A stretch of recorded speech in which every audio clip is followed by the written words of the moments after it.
हाय दोस्तों, आप सभी का सरशाह यूपीएससी में स्वागत करता हूं। और मैं फिर से मॉडर्न इंडिया वाला पार्ट लेकर के आ गया हूं। और ये लूसेंट का है और बहुत सारे एग्जाम के क्वेश्चन पूछते हैं। आप जो है तैयारी करने वाले हैं UP triple sorry D triple S B की।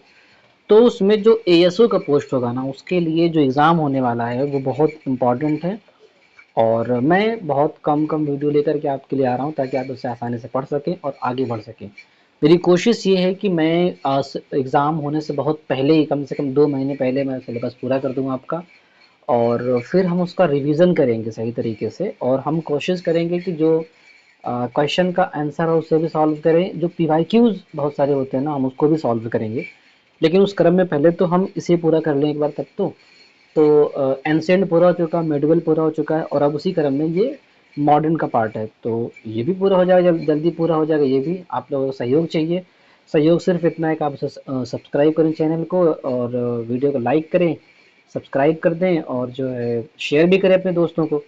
ठीक है। अब आज मैं टाइम नहीं लेता हूँ, बिल्कुल मॉडर्न इंडिया फिर शुरू करता हूँ आपके सामने। आज जो चलेगा वो बहुत इंपॉर्टेंट है, क्वेश्चन बहुत पूछता है। मैं पी वाई को देखा है उसको, एएसओ का, डी ट्रिपल एस बी का मैंने सिलेबस देखा है। उसमें बहुत सारे क्वेश्चन पूछते हैं, और वैसे वन लाइनर सारा क्वेश्चन होते हैं। बस आपको टिप पे रखना है और उसे समझना सही तरीके से। अभी देखिए क्वेश्चन में तो मैं यहाँ सबको पढ़ाता हूँ, समझाता हूँ, समझाने की कोशिश भी करता हूँ, देखिए कैसे समझ में आता है। तो ये देखना है कि अंग्रेजी भारत की विरुद्ध महत्वपूर्ण विद्रोह। इसके पहले एक वीडियो आ चुकी है बहुत सारी। आप जाइए प्लेलिस्ट, वहाँ पे है, प्लेलिस्ट में आप जाकर पूरी वीडियो देख सकते हैं। इंग्लिश की पूरी वीडियो है, पार्ट्स ऑफ स्पीच उसमें पूरा हो चुका है। लगभग 10 वीडियो आई है उसको, पार्ट्स ऑफ स्पीच एकदम डिटेल एनालिसिस है उसमें। और अब आपको कल जो है 10 से मिल जाएगा पूरा, लगभग 3-4 घंटे के अंदर, 3-4 घंटे की वीडियो होगी, वो पूरी हो जाएगी। और फिर ऐसे धीरे-धीरे फिर आपको, जैसे अब अगली बार हम आपको वीडियो जैसे मॉडल पूरा करेंगे, तो हिस्ट्री तो हो गया पूरा। फिर चाहे तो मैं एक ब्रीफ दे दूँगा हिस्ट्री की, जो क्वेश्चन पूछता है जहाँ से उसकी दे दूँगा, नहीं तो फिर मैं भूगोल आपके लिए लेकर के आऊँगा, जिसको ज्योग्राफी बोलते हैं। ठीक है? तो चलिए हम इसको देखते हैं फिर से। अंग्रेजी शासन के विरुद्ध महत्वपूर्ण विद्रोह देखते हैं। ठीक है? अंग्रेजी शासन के विरुद्ध महत्वपूर्ण विद्रोह। तो ये जो सबसे महत्वपूर्ण विद्रोह होता है वो 1760 और 1800 के बीच में एक हुआ था। सन्यासी विद्रोह उसको बोला गया था। ये बिहार और बंगाल में हुआ था। ठीक है। इसके जो नेतृत्वकर्ता थे वो थे कीना सरकार और द्विज नारायण। अब आपसे क्वेश्चन क्या पूछेगा कि सन्यासी विद्रोह कहाँ हुआ था, उसका प्रभावित क्षेत्र क्या है, बस आपके इतना पूछेगा आपके डी ट्रिपल एस बी में।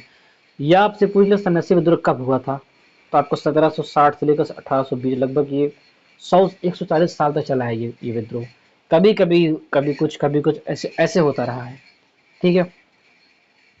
उसके बाद जो बहुत इंपॉर्टेंट वो फकीर विद्रोह है। फकीर विद्रोह कहाँ हो रहा है, ये आपके बंगाल में हो, फकीर विद्रोह हो रहा है। और इसके जो नेतृत्व करता थे वो मजनू शाह और चिराग अली थे, और ये 1776 से लेकर तो 1777 के बीच में। आप सोचिए ये फकीर विद्रोह यहाँ बंगाल में हो रहा है, और यही एक डेट 1776 है जब ब्रिटेन में बुक्स लिखी जा रही हैं। वहाँ पे वाणिज्यवाद का विकास हो रहा है।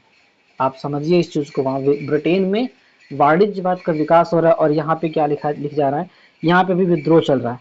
और कितना पीछे इंडिया, कितना पीछे है जिसको सोच नहीं सकते ये इस हाल पे। अगर आपको ब्रिटेन का वाणिज्यवाद पता है और इंडिया की ये सब विद्रोह पता चल पा रहे हैं आप कम से कम पता है उस वक्त से इंडिया कम से कम 200 साल पीछे था, कम से कम 200 साल पीछे था।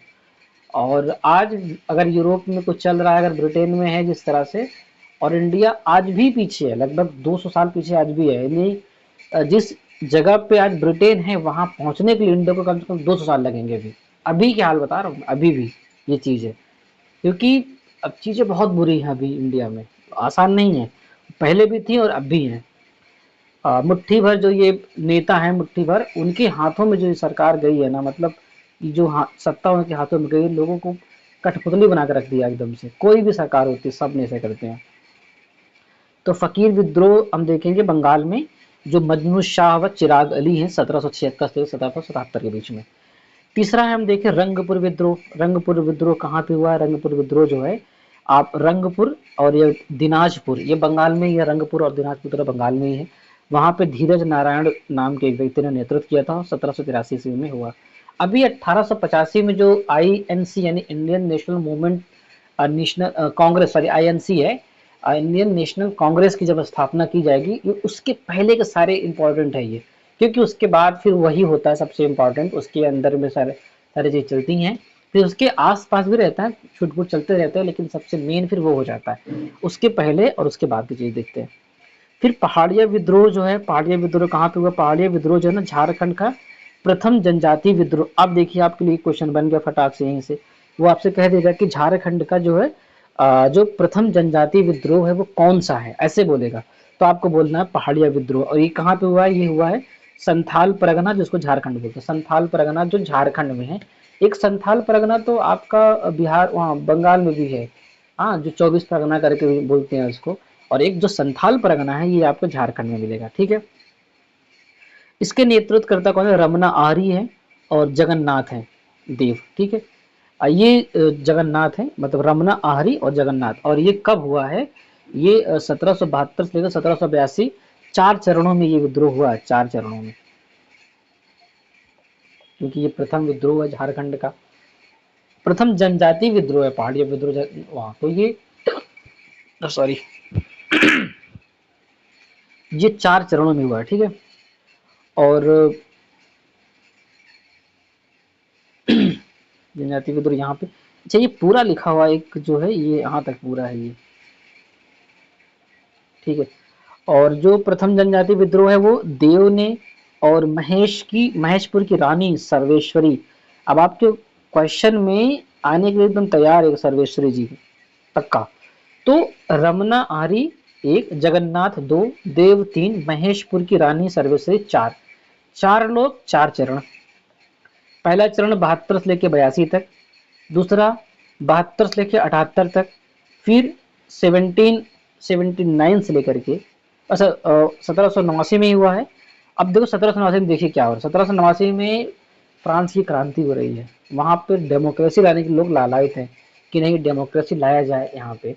और हमारे इंडिया में क्या हो रहा है, हम किसी के गुलाम होने होते हुए किसी का गुलाम बनने जा रहे हैं, और बल्कि बढ़िया तरीके से यहाँ सब जो बंदर बांट थी उसी चक्कर में ऐसा सारा हुआ है। और 1781 1782, तो ये 4 चरण में हुआ है।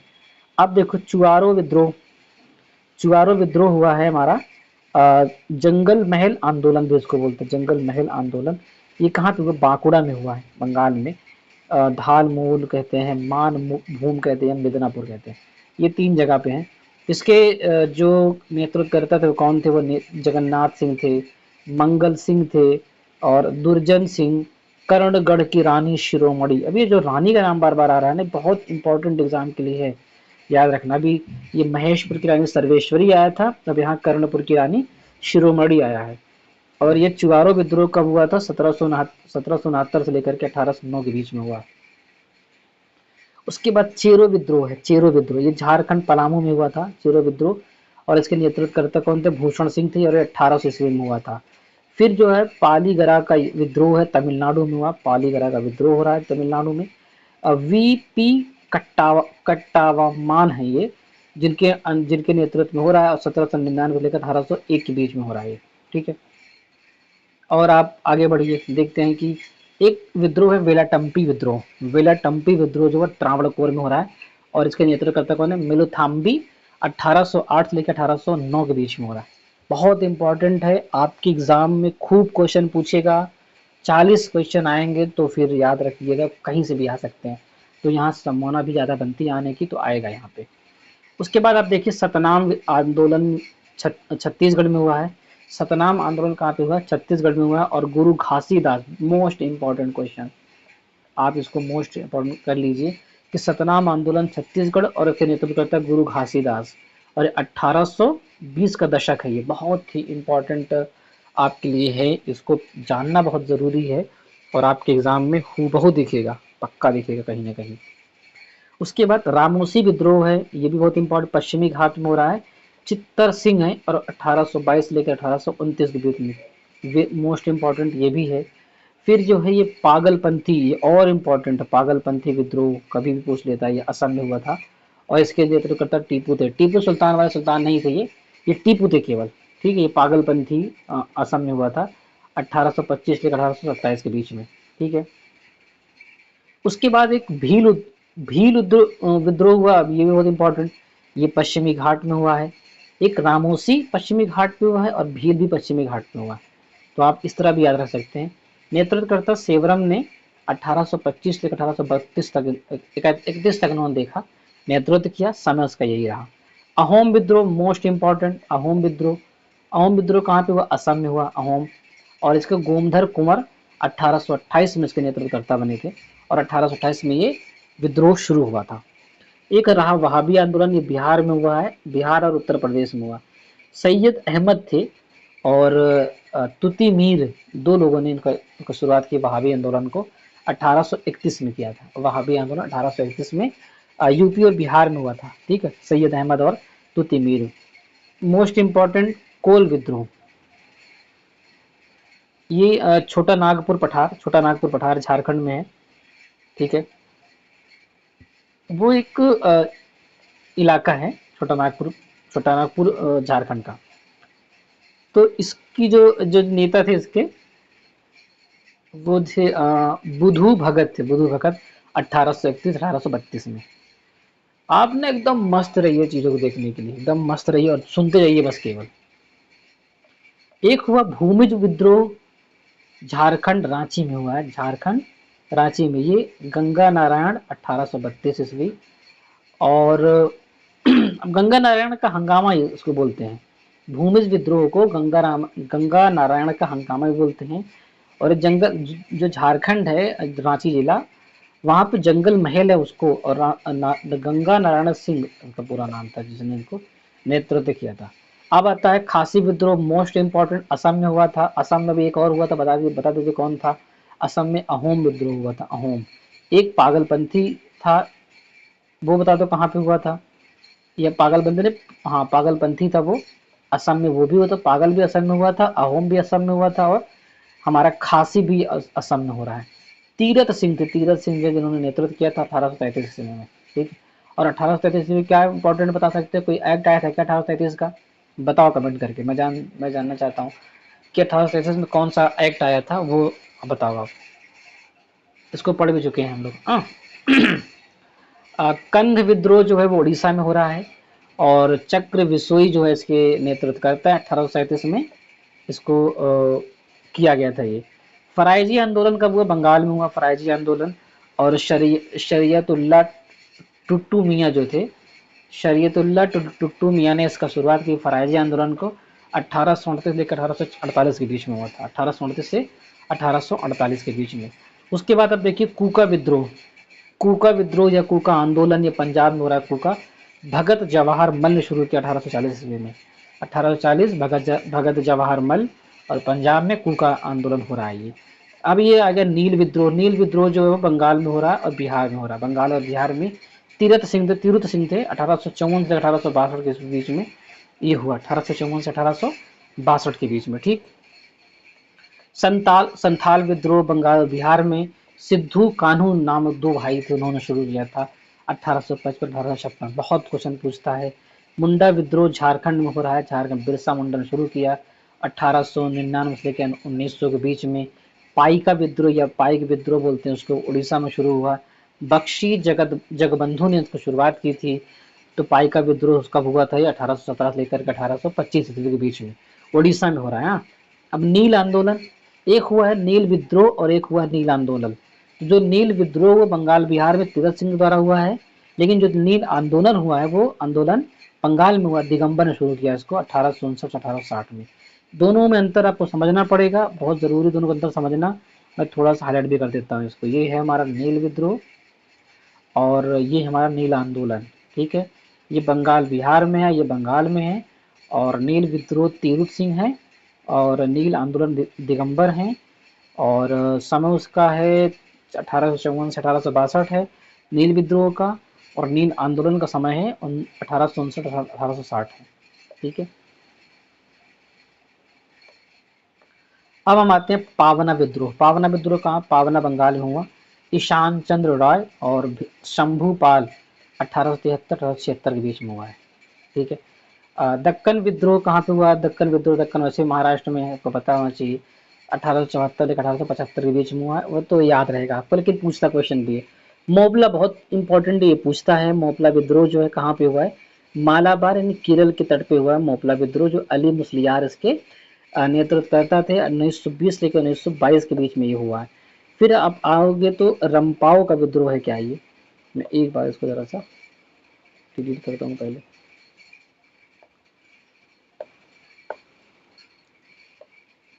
रंपाओ का विद्रोह है आंध्र प्रदेश में, रंपाओ का विद्रोह आंध्र प्रदेश में सीताराम राजू ने शुरू किया 1879 से लेकर के 1922 तक, बहुत लंबा चला ये विद्रोह। फिर तीसरा है, तीसवा नंबर है ताना भगत आंदोलन, ताना भगत आंदोलन बिहार में हुआ है और जतरा भगत ने शुरू किया 1914 ईस्वी में। तेभागा आंदोलन बंगाल, तेभागा आंदोलन बंगाल, कंपा राम सिंह एवं भवन सिंह 1946 में हुआ ये। फिर तेलंगाना आंदोलन हुआ है आंध्र प्रदेश में 1946 ईस्वी में। अब देश आज़ाद हो जाएगा तो बहुत इंपॉर्टेंट चीज़ नहीं रहेंगी। तो आप 1772 या 1760 से लेकर के आप देख रहे हो 1946 तक के लगभग 32 आंदोलन ऐसे विद्रोह या आंदोलन हुए हैं जो बहुत इंपॉर्टेंट है। जब भी क्वेश्चन आना होता है इसमें से एक आध उठा ही लेता है वो, इसलिए आपको ध्यान से सुनना है, वीडियो को रिवाइंड करना है, वहाँ से सुनना है और अपने आप को तैयार करना है। और वीडियो को आपको क्या करना है, आपको पता है क्या करना है उसको। इसी सन्यासी विद्रोह का उल्लेख वंदे मात, अब ये सन्यासी विद्रोह जो है ना, अब आपको पता सन्यासी विद्रोह का उल्लेख ऐसे पूछता है वो सन्यासी विद्रोह का उल्लेख कहाँ पे है। मैं आपको दिखाता हूँ सन्यासी विद्रोह कहाँ गया अभी। पागलपंथी सन्यासी विद्रोह यहाँ पे होगा फिर। तो ये पहला वाला ही है सन्यासी विद्रोह, या देखिए यहाँ पर सन्यासी विद्रोह बिहार बंगाल में हुआ था, जो केंद्र सरकार और द्विज नारायण थे। उसका इस विद्रोह का जो है उल्लेख कहाँ किया गया, वंदे मातरम के रचयिता जो बंकिम चंद्र चटर्जी हैं ने अपने उपन्यास आनंद मठ में किया। बहुत इंपॉर्टेंट है, आनंद मठ के लेखक कौन है, तो आनंद मठ के लेखक है बंकिम चंद्र चटर्जी और इन्होंने लिखा था वंदे मातरम। ठीक है, तो वंदे मातरम का उल्लेख इन्होंने किया और जो है इस सन्यासी विद्रोह का उल्लेख इसी में है, आनंद मठ में भी इनका उल्लेख आपको मिलता है। और रंपा विद्रोह में कोया और कोंडा जनजाति के मुखिया ने एक मनसबदार परिवार के स्थानीय अधिपति के विरुद्ध बगावत की थी। इन्हें कहा कि हम, अब कौन रंपा विद्रोह क्यों हुआ था, क्योंकि वो जमींदार जो थे उन जमींदार ने जनजातियों की जमीन छीन ली थी और उस पर अपनी जमींदारी का हक दिखा रहे थे और उनको किसानी का जो एक तरीका से वो खेती करते थे पारंपरिक खेती, उसको भी ये लोग जो है जड़ से खत्म करने की कोशिश कर रहे थे। बस भड़क गए वो लोग इतने में। तो कोया और कोंडा जो जनजातियां थी, उन्होंने, उनके जो मुखिया थे उन्होंने मनसबदार परिवार के लिए के जो स्थानीय अधिपति थे उनके विरुद्ध उन्होंने बगावत कर दी थी। उसको बोला गया रंपा विद्रोह। एक हुआ तिलका माझी। कौन था तिलका माझी ने भागलपुर के प्रथम कलेक्टर अगस्टस क्लेवलैंड को 1784 में तीर एवं धनुष से जख्मी कर दिया था, जिससे उसकी मृत्यु हो गई। बताइए इनके पास ऐसी तीर हुआ करती थी जिससे वो लोगों को जख्मी भी कर देते थे। ये तिलका माझी थी वो। तिलका माझी ने क्या किया, भागलपुर का जो प्रथम कलेक्टर था उसको तीर से मारा और ऐसा मारा कि फिर वो चला ही गया। उसका नाम था अगस्टस क्लेवलैंड। 1784 ईस्वी। तो इतिहास ये भी लिखा जाएगा। तीर एवं धनुष से मारा था, जख्मी किया था और मर गया। इसी कारण से गिरफ्तार किया गया। गिरफ्तार करने के बाद 1785 ईस्वी में भागलपुर के बीच चौराहे पर बरगद के पेड़ से लटकाकर फांसी दे दी गई। तिलका माझी का वास्तविक नाम था जबड़ा पहाड़िया। जबड़ा पहाड़िया नाम था।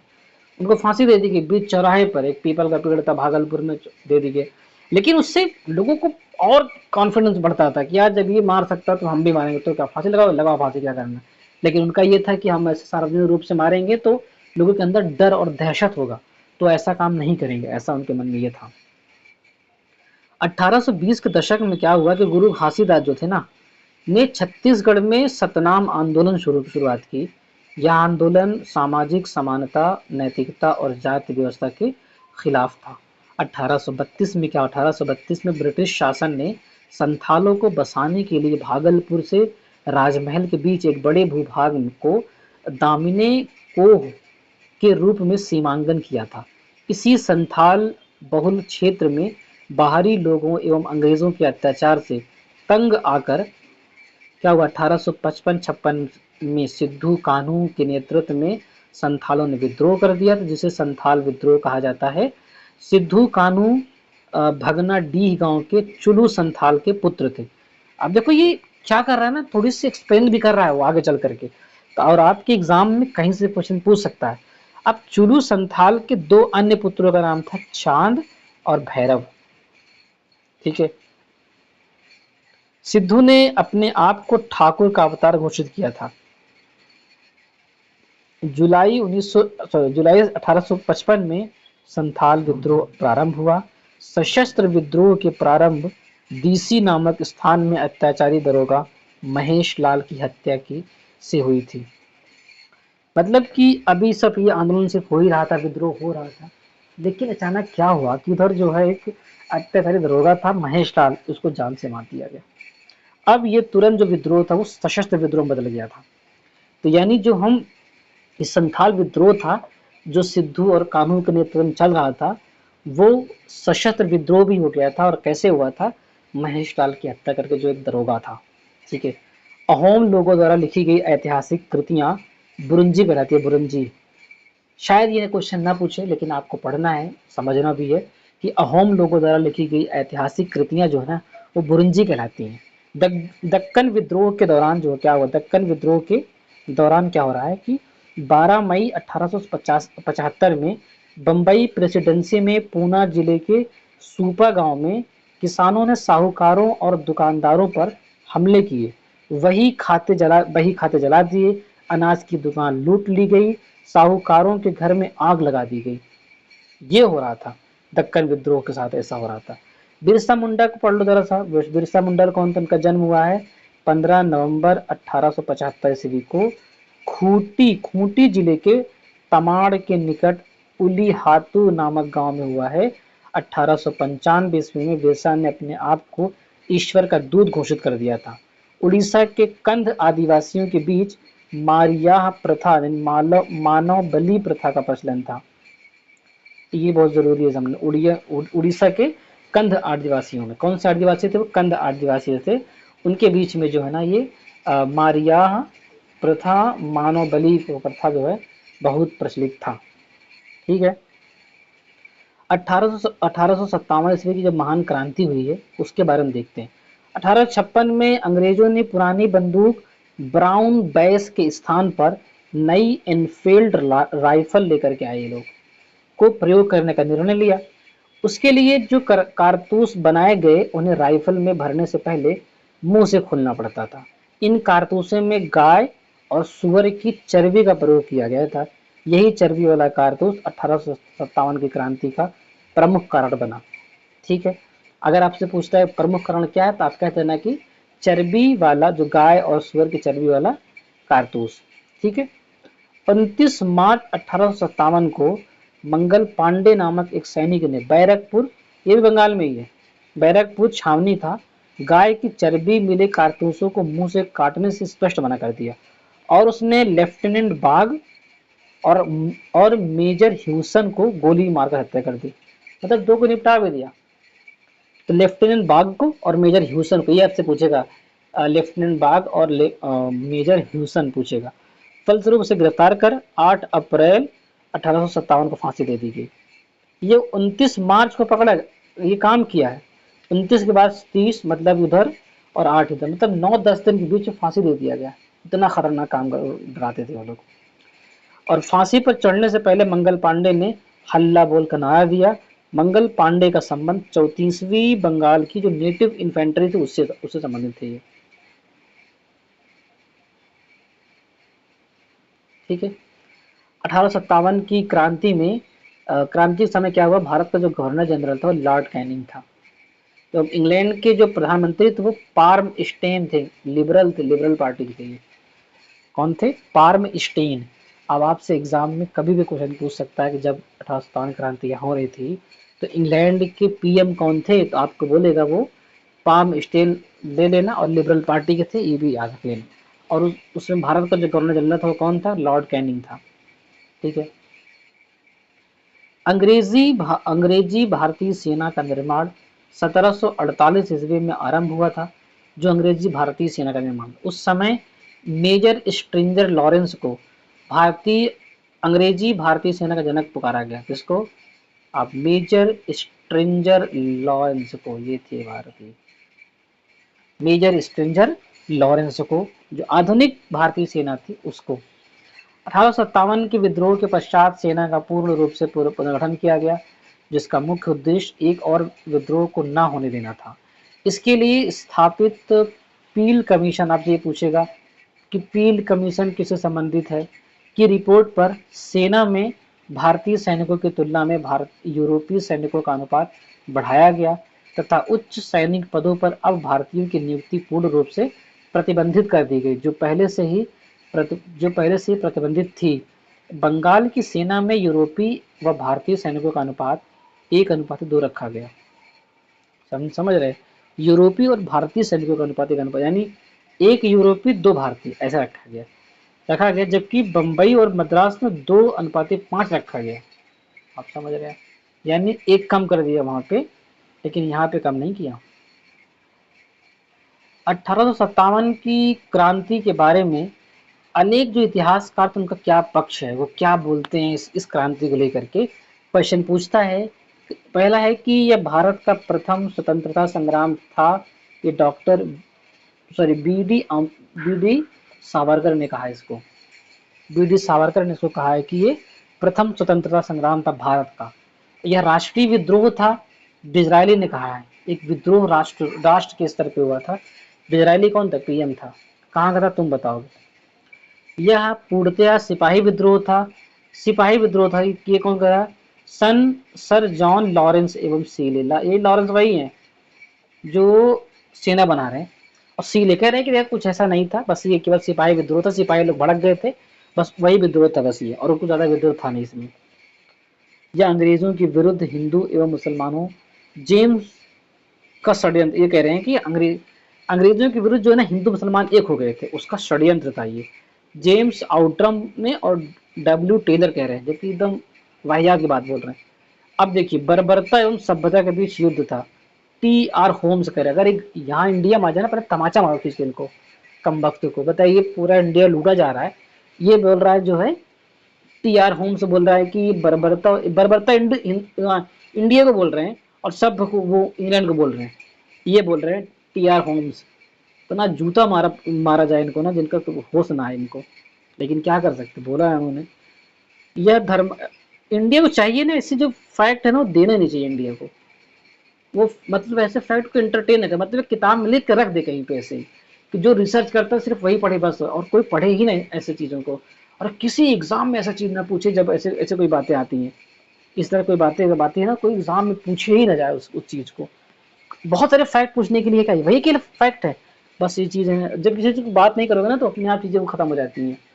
ऐसा बर्बरता एवं सभ्यता के बीच युद्ध था, टी.आर. होम्स ने कहा है। यह धर्मांधता का ईसाइयों के विरुद्ध युद्ध था। ये देखिए, अब ये भी ऐसे धर्मांधों का ईसाइयों के विरुद्ध युद्ध था। कौन बोल रहा है? ये L.E.R. रीज। अगर ये मुझे मिल जाए ना तो मैं ऐसा थप्पड़ मारो खींच के इनको ना, तब समझ में आएगा हाँ किसके खिलाफ विद्रोह हो रहा है। तब शायद समझ में इनको आराम से आ जाएगा हाँ किसके खिलाफ विद्रोह हो रहा है और क्यों हो रहा है ना। आगे देखते हैं। बिहार है, अवध है, और तथा अन्य और भी हैं। एक सेकंड रुकते हैं।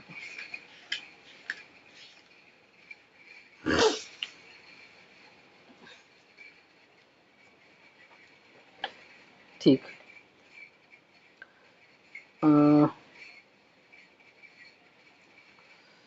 बिहार, अवध तथा अन्य उन स्थानों के व्यक्तियों को जिन्होंने 1857 की क्रांति में भाग लिया था गैर लड़ाकू घोषित किया गया। जो क्रांति में भाग लिया उनको कहते तुम गैर लड़ाकू हो, मतलब तुम्हारे अंदर क्षमता लड़ने की है नहीं, जो भाग लिया था। और मतलब भाग नहीं लिए थे वहां से, मतलब जो उसमें पार्टिसिपेट किया था उनको बोला था। सेना में उनकी संख्या कम कर दी गई, कहा तुम लोग काम के नहीं हो। सिख, गोरखा और पठानों को ना उन्होंने 1857 के क्रांति को दबाने में अंग्रेजों की मदद की थी। आप देख लिए, ये कौन? सिख लोग थे, गोरखा लोग थे, पठान लोग थे। अभी ये सब काम कर रहे थे भाई, तो जाहिर सी बात जब ये काम करेंगे इस तरह से फिर चीज़ें तो खराब होने वाली ही थी, जाहिर सी बात थी ये। मैं ढूंढ रहा हूँ यहाँ पे कहीं था शायद कुछ चीज़ें, मैं वही ढूंढ रहा हूँ। बस मैं आपसे 1 सेकंड चाहता हूँ, बस 1 सेकंड की बात है, मैं आपसे 1 सेकंड चाहता हूँ ताकि मैं आप पे बता सकूँ कि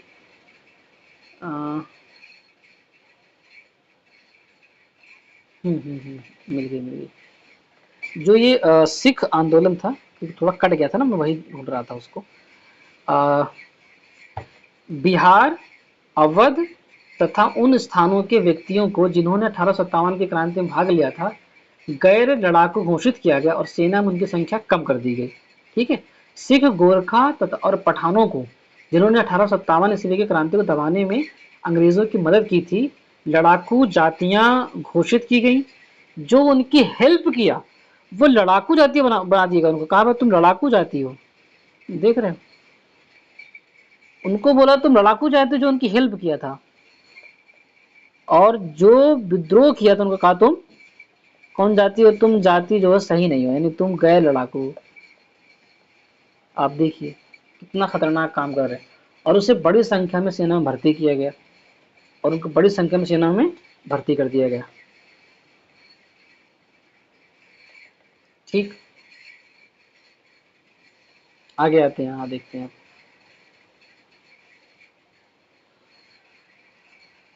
वैसे ना जो भारतीय सेना थी ना, भारतीय सेना, भारतीयों को सेना में ऊंचे से ऊंचा पद प्राप्त होने वाला पद पता कौन था? वो सूबेदार था बस, केवल सूबेदार। सूबेदार से बड़ा कोई पद नहीं था भारत में जो किसी को प्रोवाइड करे, वो नहीं देते थे कभी भी।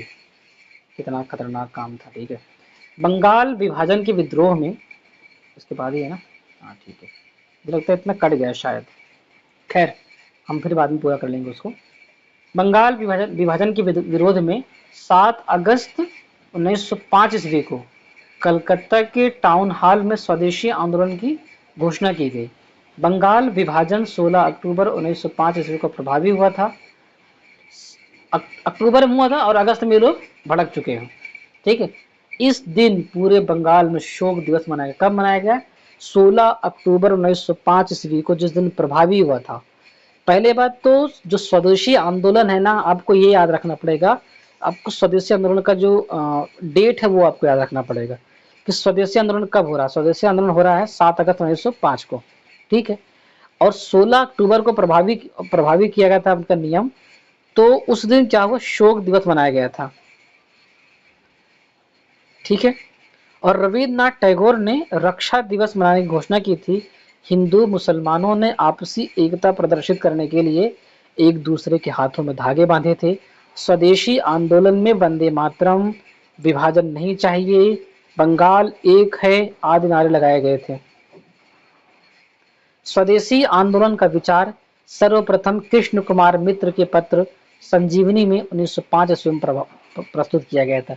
जो स्वदेशी आंदोलन का इसका विचार जो था ना, कि स्वदेशी आंदोलन क्या था, क्योंकि लोग जो है विदेशों से सारा सामान आ रहा था, उसको ये रिप्लेस करना चाह रहे थे। तो स्वदेशी आंदोलन की शुरुआत जब हो रही है तो एक आ, आ, कुमार कृष्ण मित्र हैं, कृष्ण कुमार मित्र, उनका एक पत्र लिखा था संजीवनी में 1905 में लिखा था। तो उससे दिखता स्वदेशी आंदोलन का झलक दिखती है। आंध्र के डेल्टा इलाकों में स्वदेशी आंदोलन को वंदे मातरम आंदोलन के नाम से जाना जाता है। अभी देखिए, जब आंध्र के डेल्टा क्षेत्र में जाओगे ना, तो वहां पे जो स्वदेशी आंदोलन हुआ था उसी का नाम वो बोलते हैं कि वंदे मातरम आंदोलन के नाम से जाना जाता है। स्वदेशी आंदोलन का दिल्ली में नेतृत्व किसने किया है? नेतृत्व सैयद हैदर राजा, मद्रास में चिदम्बरम पिल्लई, पूना व मुंबई में तिलक ने किया था, पंजाब में लाला लाजपत राय ने किया था। अब ये जो फैक्ट है ये बहुत ही इंपॉर्टेंट फैक्ट है। ये क्वेश्चन कहीं से भी आ सकता है। कहेगा कि जो स्वदेशी आंदोलन था उसका दिल्ली में नेतृत्व किसने किया था? आपको बताना है सैयद हैदर राजा। और अगर मद्रास में पूछेगा तो चिदम्बरम पिल्लई ने किया है, पूना और मुंबई पूछेगा तो तिलक ने किया है, और अगर पंजाब में पूछता है तो लाला लाजपत राय ने किया है। स्वदेशी आंदोलन के दौरान निकाले गए प्रमुख समाचार पत्र देखिए।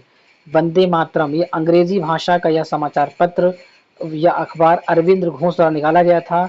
युगांतर बंगाल से प्रकाशित यह समाचार पत्र क्रांतिकारी विचारधारा के प्रचार प्रसार के लिए प्रसिद्ध था। द बंगाली, यह समाचार पत्र सुरेंद्र नाथ बनर्जी द्वारा प्रकाशित किया गया। द बंगाला, द बंगाल जो है सुरेंद्र नाथ बनर्जी ने शुरू किया था। और अमृत बाजार पत्रिका किसने शुरू किया था?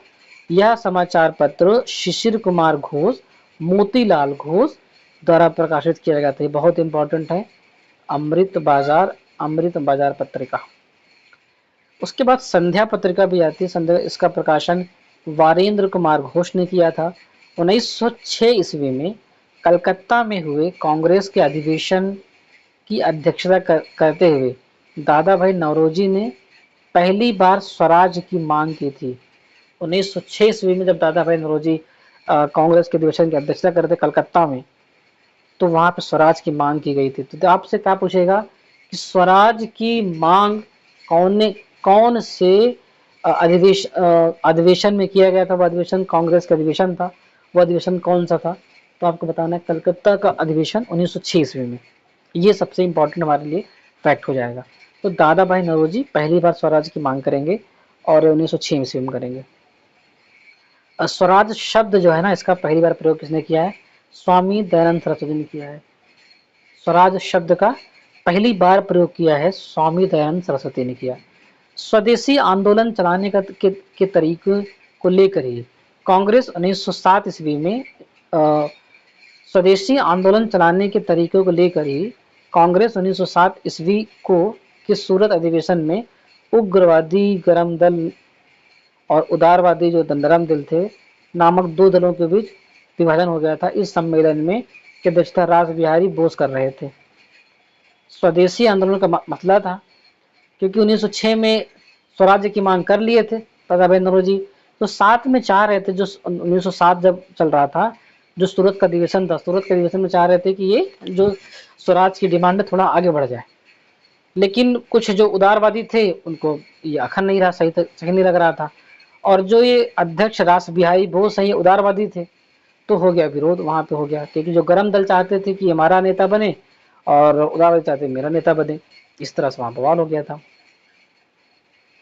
स्वदेशी आंदोलन के अवसर पर रविंद्रनाथ ठाकुर ने अपना प्रसिद्ध गीत आमार सोनार बंगला लिखा था। किसने, कब लिखा था? स्वदेशी आंदोलन के अवसर पर लिखा था, आमार सोनार बंगला। बाद में यही गीत बांग्लादेश का राष्ट्रीय गीत बना है। स्वदेशी आंदोलन के प्रचार प्रसार के लिए अश्वनी कुमार दत्ता ने वारिसाल में स्वदेशी बांधव समिति की स्थापना की। जो आपका मोस्ट इंपॉर्टेंट क्वेश्चन था वो आ गया है कि स्वदेशी बांधव समिति की स्थापना किसने की है? अश्वनी कुमार दत्ता ने बारिसाल में की है। ये आपके लिए बहुत इंपॉर्टेंट फैक्ट है, इस फैक्ट को आप याद करो कि स्वदेशी आंदोलन के प्रचार प्रसार के लिए अश्वनी कुमार दत्ता ने बारिसाल में स्वदेशी बांधव समिति की स्थापना की है। बारिसाल में क्या हुआ है कि एक समिति की स्थापना की गई है, जिस समिति का नाम है स्वदेशी बांधव समिति, और इसको किसने किया है कि अश्वनी कुमार दत्ता ने किया है, स्वदेशी आंदोलन के प्रचार प्रसार के लिए। ठीक है। 1893 ईस्वी में स्वामी विवेकानंद, जिनका जन्म होता है 1863 लेकर 1902 के बीच में, मतलब इनका कार्यकाल होता है, मतलब इतने साल जीते हैं ये। ठीक है। अमेरिका के शिकागो में कब? 1993 में नगर पहुंचे। सितंबर 1893 ईस्वी में वहां पर हो रहे सर्वधर्म सम्मेलन में पहले ही दिन उन्हें 2 मिनट बोलने का समय दिया गया था। जैसे ही उन्होंने अपने वक्तव्य का संबोधन अमेरिका के भाइयों और बहनों के साथ शुरू किया, तालियों की गड़गड़ाहट ने न केवल उन्हें बल्कि पूरे भारत को विश्व के सर्वोच्च देशों में से लाकर खड़ा कर दिया, ताकि उन्हें तूफानी हिंदू भी कहा जाने लगे। ये जो हिंदू है वो तूफानी हिंदू है, और ये 1893 ईस्वी में ऐसा कारनामा कर दिए थे। अब इसके बाद जो है 50 साल तक और गुलामी झेलनी पड़ेगी, इसके बावजूद भी झेलनी पड़ी थी। 1893 ईस्वी में 14 वर्ष के बाद योगी राज अरविंद घोष ने भारत भूमि पर वापसी हुई। 1893 ईस्वी में उन्होंने एक लेखमाला न्यू लैंप फॉर ओल्ड प्रकाशित किया था। ठीक है। अब ये 1893 में कितना इंपॉर्टेंट जरा देखिए ना आप, ये 1893 को क्या, 16 नवंबर 1893 को एनी बेसेंट ने, एनी बेसेंट कब से हैं, 1847 लेकर 1933 तक के, भारत आई। वे वाराणसी शहर में रहने लगी। उन्होंने भारतीयों से कहा कि मैं हृदय से तुम्हारे साथ हूँ और संस्कृति से भी मैं तुम्ही लोगों में से एक हूँ, ऐसे उन्होंने कहा। किसने, एनी बेसेंट ने कहा था। 1893 ईस्वी में महात्मा गांधी जो है ना, वो अब्दुल्ला सेठ नामक व्यापारी के मुकदमे दक्षिण अफ्रीका गए थे लड़ने के लिए, मुकदमा लड़ने के लिए। अरे बैरिस्टर थे, वकील थे। क्रांतिकारी गतिविधियों की दृष्टि से भी 1893 ईस्वी का वर्ष महत्वपूर्ण है। नासिक में चापेकर बंधुओं ने एक गुप्त संस्था society for the removal of obstacles to the Hindu religion स्थापित किया था। किसने, चापेकर बंधुओं ने। कुछ रिलीजन की बात है, हिंदू रिलीजन से कुछ रिलेटेड रहेगा, आप समझ लेना जब एग्जाम में आपके आएगा तो।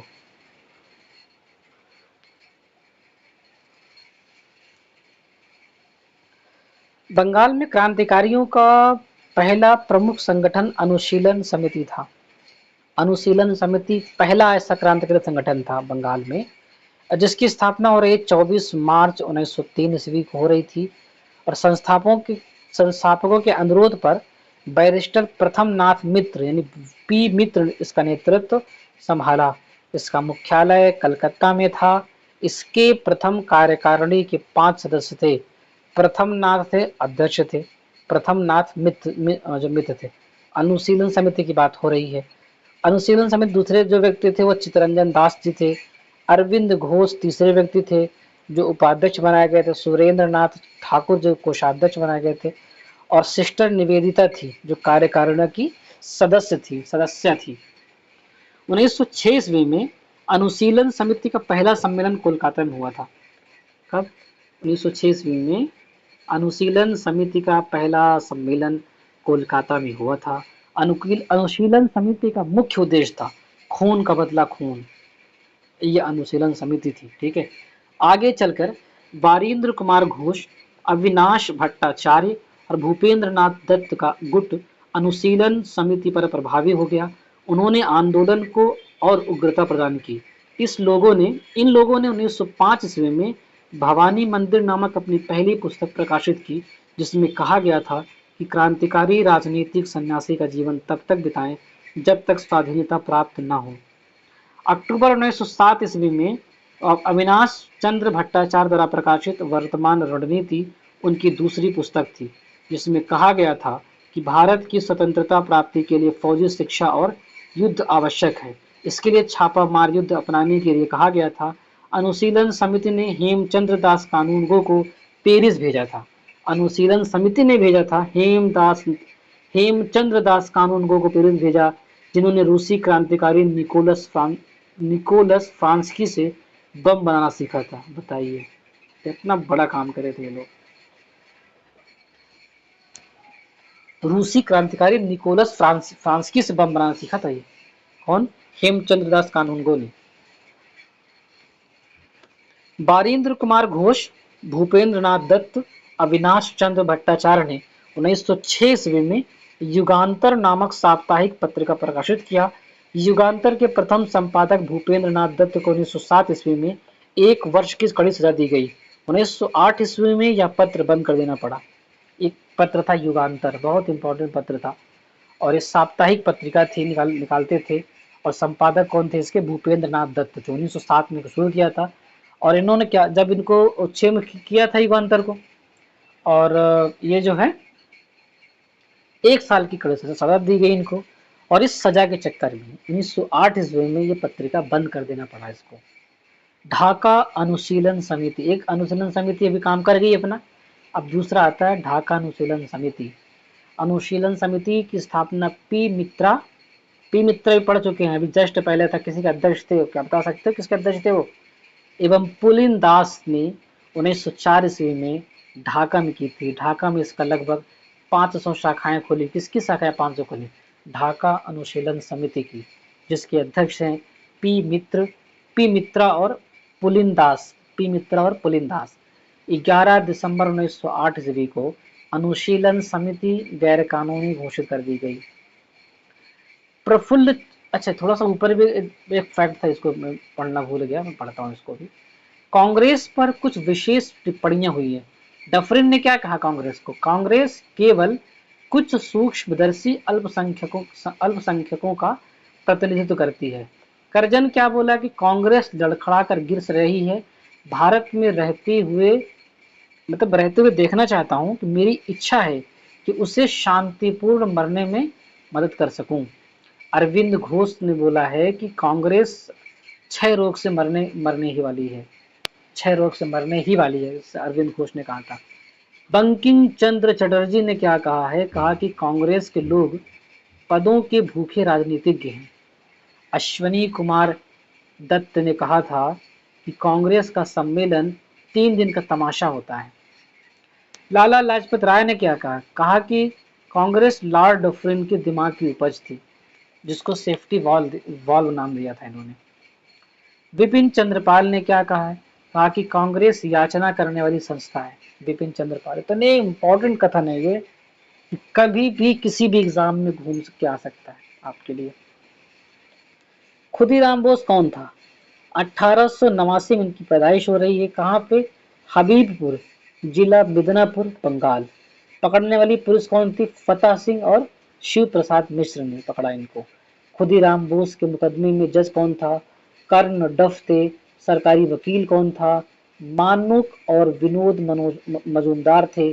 खुदीराम बोस की ओर से वकील कौन था? कालिदास बोस थे।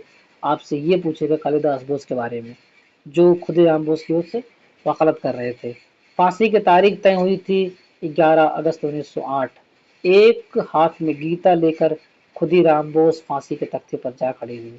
काल लगा दो जो लगाना हो, क्या भागना किसी से, नहीं भाग रहे थे, लेके पहुंच गए। ये क्रांतिकारी थे, मरने को डरता ही नहीं थे ये लोग। आज के तो लोग जो ये नेता है ना, ये कुकुरमुत्ता है, ये इनके बारे में। उसके बाद देखते हैं प्रफुल्ल चाकी और खुदीराम बोस ने 30 अप्रैल 1908 ईस्वी को मुजफ्फरपुर के जज किंग्सफोर्ड की हत्या की थी।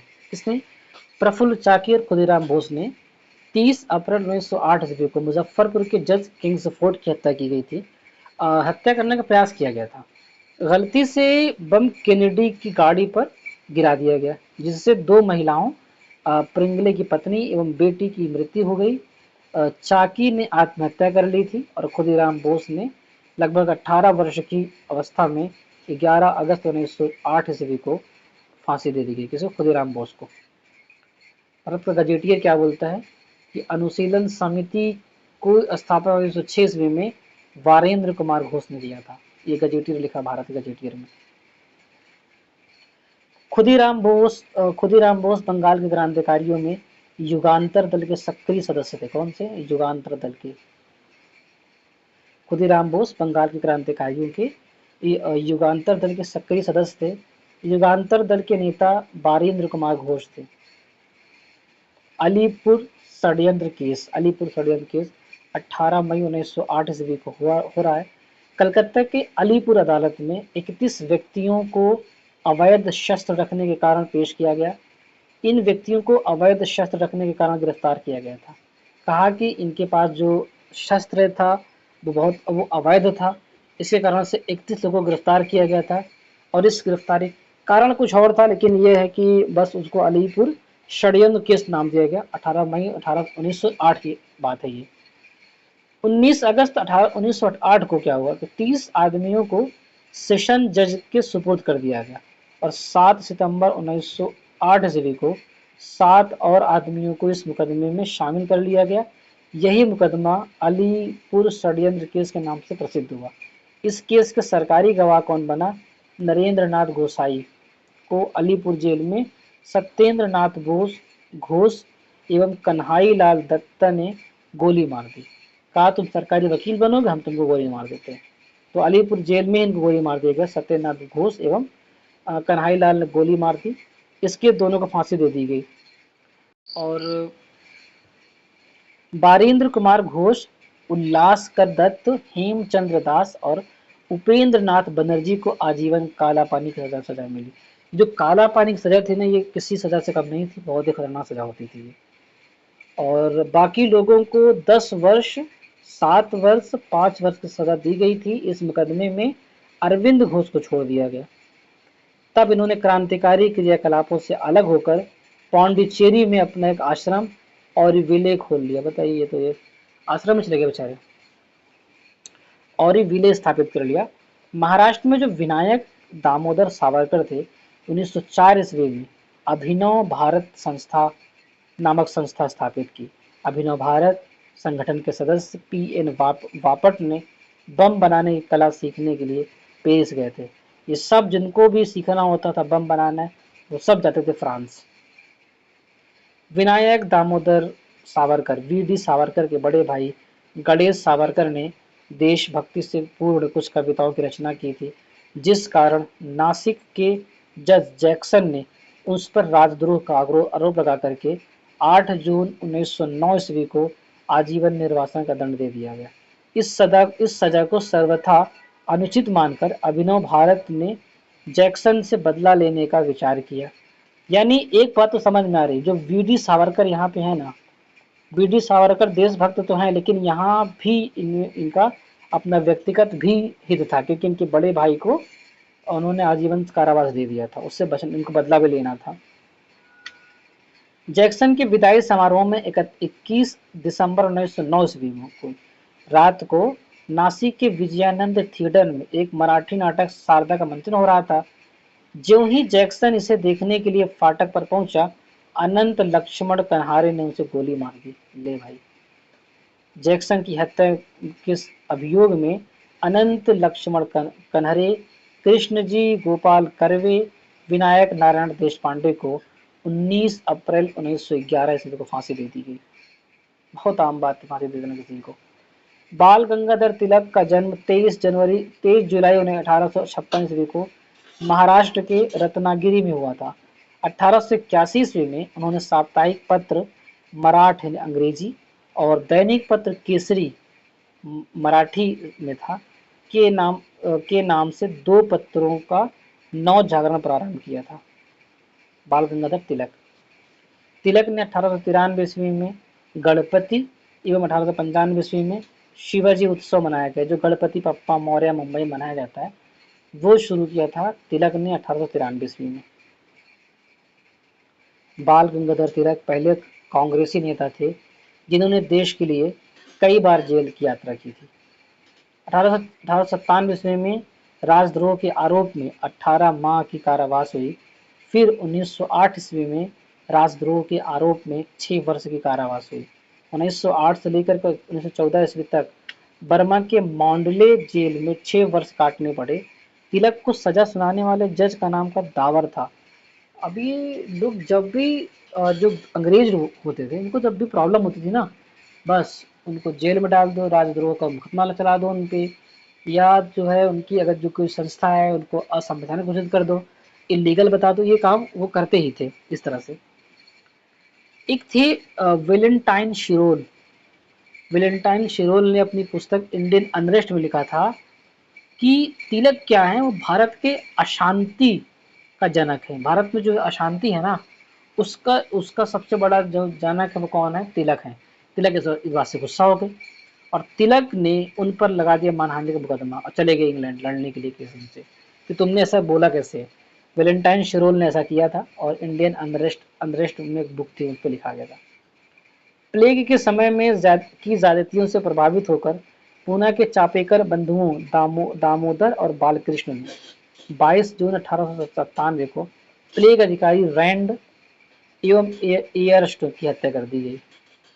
महाराष्ट्र से क्रांतिकारी पत्र काल का संपादन परांजपे ने किया था। काल का संपादन किसने किया था? परांजपे ने किया था। 1905 ईस्वी में लंदन में श्याम जी कृष्ण वर्मा ने इंडियन होम रूल सोसाइटी की स्थापना की। श्याम जी कृष्ण वर्मा को क्रांतिकारियों के पिता भी कहा जाता है। इंडियन होम रूल सोसाइटी 1905 ईस्वी में। रवींद्रनाथ टैगोर ने 1906 ईस्वी में Indian Society of Oriental arts की स्थापना की।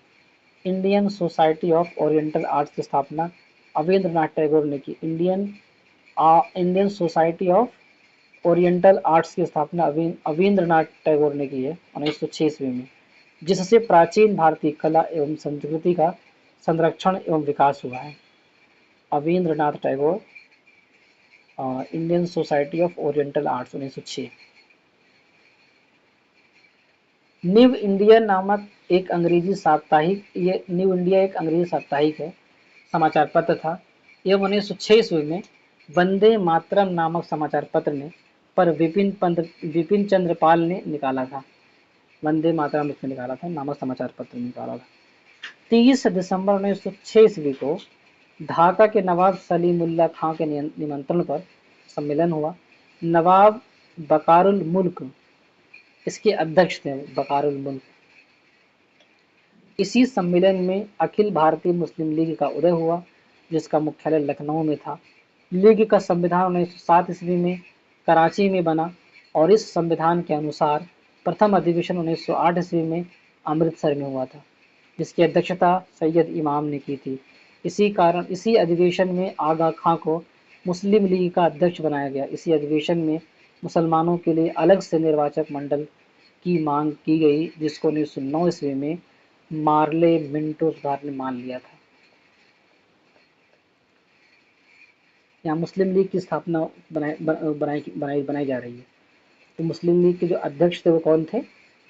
आगा खां थे। मुस्लिम लीग ने बंगाल विभाजन का समर्थन किया था, कहा कि हाँ बंगाल का विभाजन होना चाहिए। ये मुस्लिम लीग इतने बड़े क्या कह सकते हैं इनको।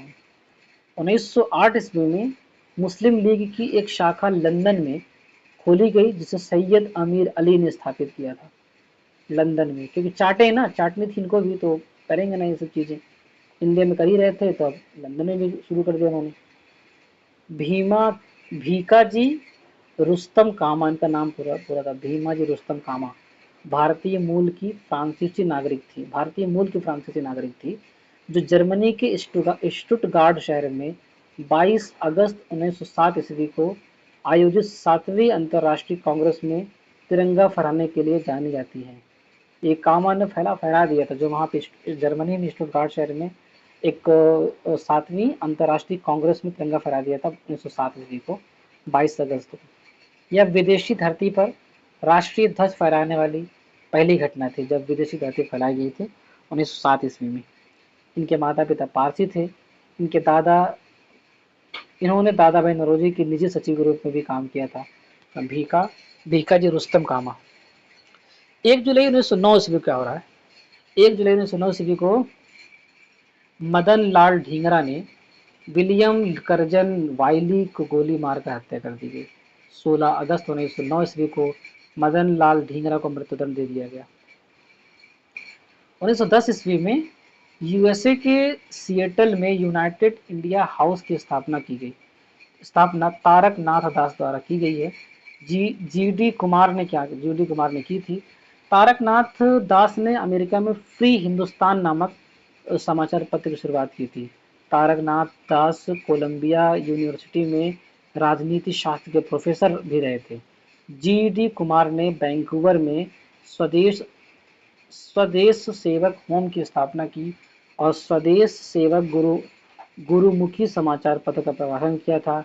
वायसराय लॉर्ड हार्डिंग ने क्या किया कि 1911 ईस्वी में दिल्ली में भव्य दरबार का आयोजन इंग्लैंड के सम्राट जॉर्ज पंचम एवं मेरी के स्वागत में किया गया था। इस दरबार में निम्न घोषणाएं हुई। पहला किया गया बंगाल विभाजन का रद्द किया गया। बंगाली भाषी क्षेत्रों को मिलाकर अलग एक प्रांत बनाया गया। बिहार एक अलग प्रांत, एक राज्य बना, जिसमें उड़ीसा भी शामिल था।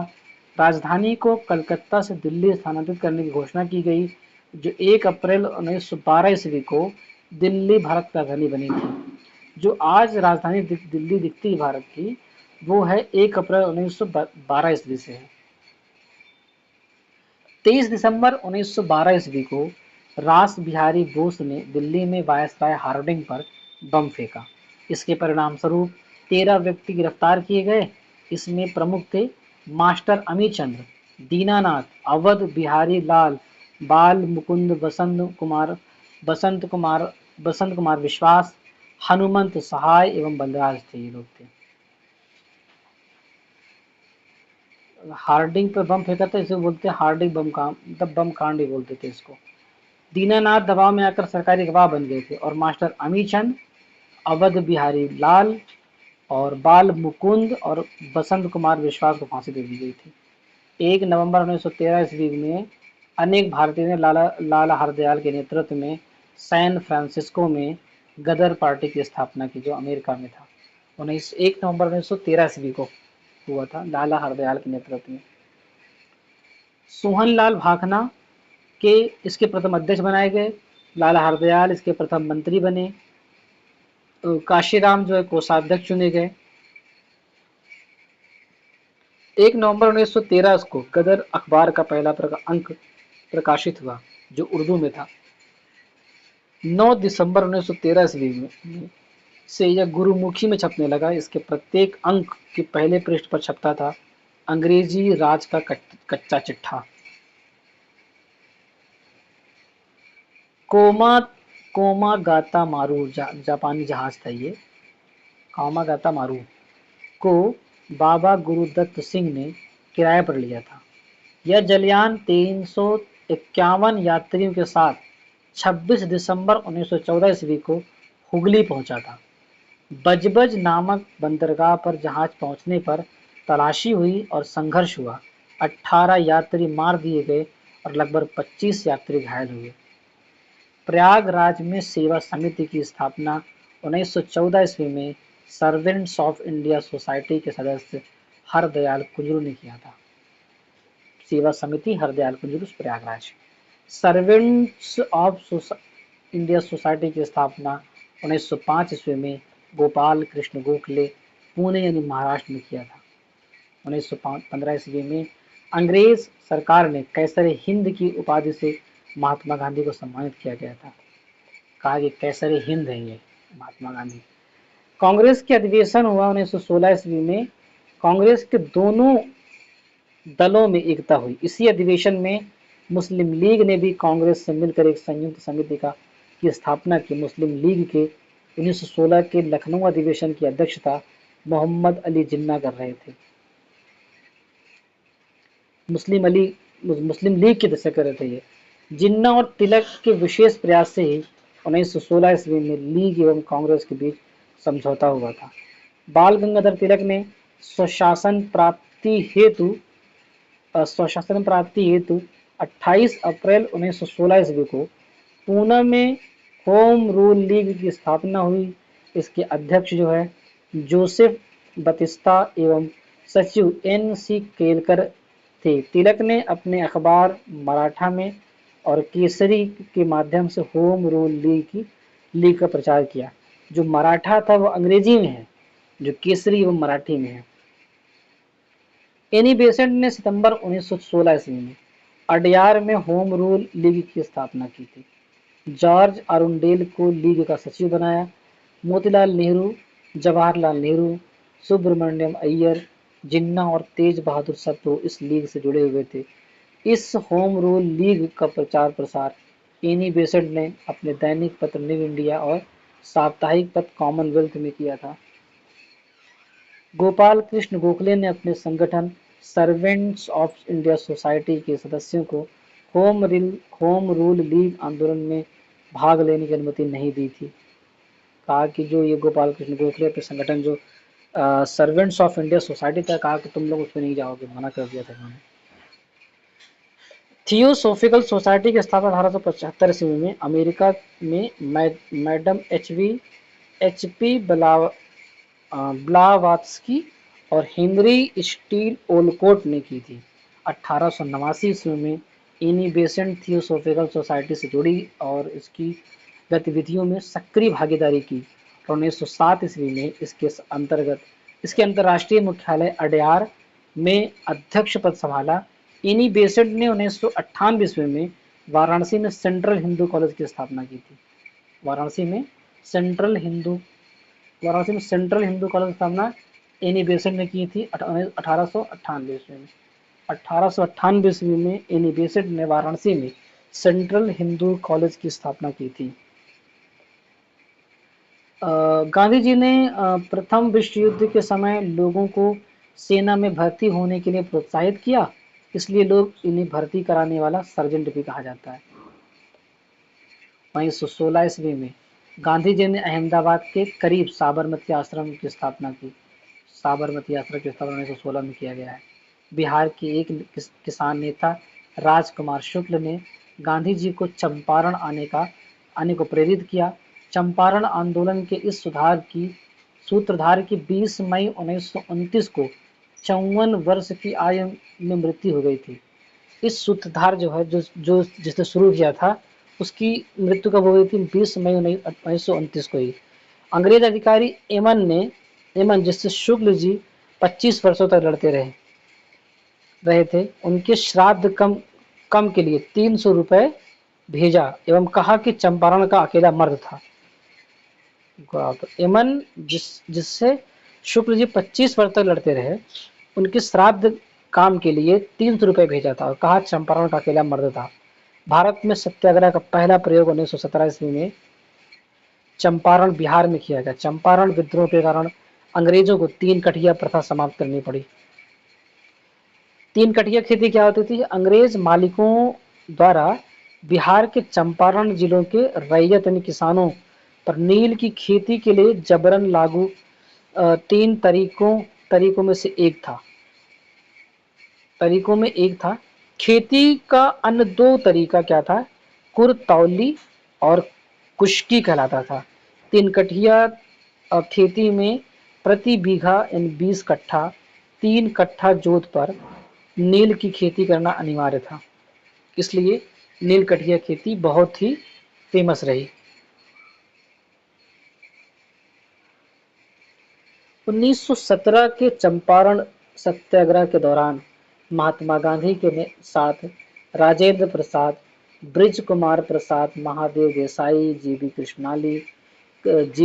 कृपलानी, नरहरि पारिख, मजहरुल हक एवं एनजी रंगा थे। कौन जब चंपारण गए थे तो उसके महात्मा गांधी के साथ कौन थे? राजेंद्र प्रसाद वहीं पे 17 में ही मिले थे, वो जीबी कृपलानी भी वहीं थे। बतख मियाँ ने चंपारण सत्याग्रह के दौरान गांधी जी की जान बचाई थी। बतख मियाँ ने बचाई थी। गांधी जी ने सत्याग्रह का सर्वप्रथम प्रयोग दक्षिण अफ्रीका में किया था।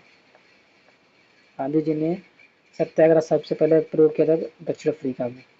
बेसेंट ने 20 अगस्त 1917 ईस्वी को होम रूल लीग को समाप्त करने की घोषणा कर दी थी। बेसेंट ने कहा कि 20 अगस्त 1917 को ये जो होम रूल लीग है ना, उसको समाप्त करते हैं। मॉन्टेग्यू घोषणा 20 अगस्त 1917 ईस्वी को तत्कालीन भारत सचिव मॉन्टेग्यू ने ब्रिटिश सरकार द्वारा भारत में लागू किए जाने वाले प्रस्तावित सुधारों की घोषणा की, जिसमें 4 बातों का उल्लेख था। पहला, ब्रिटिश शासन का लक्ष्य भारत में स्वशासन को विकसित करना है।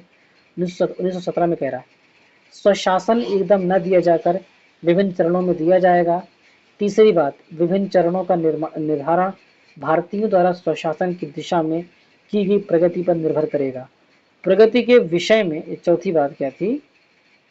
प्रगति के विषय में निर्धारण ब्रिटिश संसद तथा ब्रिटिश भारत सरकार द्वारा किया जाना था। मॉन्टेग्यू घोषणा भारतीय सरकार अधिनियम 1917 का आधार बनी। 1919 का आधार सॉरी भारतीय सरकार अधिनियम 1919 का आधार बने। उदारवादी कांग्रेसियों ने मॉन्टेग्यू घोषणा को भारत का मैग्ना कार्टा कहा है। कौन?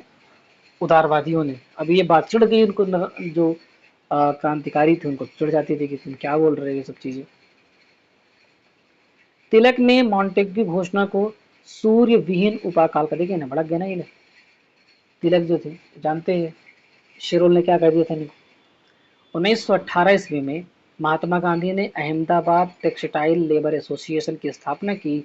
यह उस समय की सबसे बड़ी ट्रेड यूनियन थी। देख लीजिए ट्रेड यूनियन कौन सा?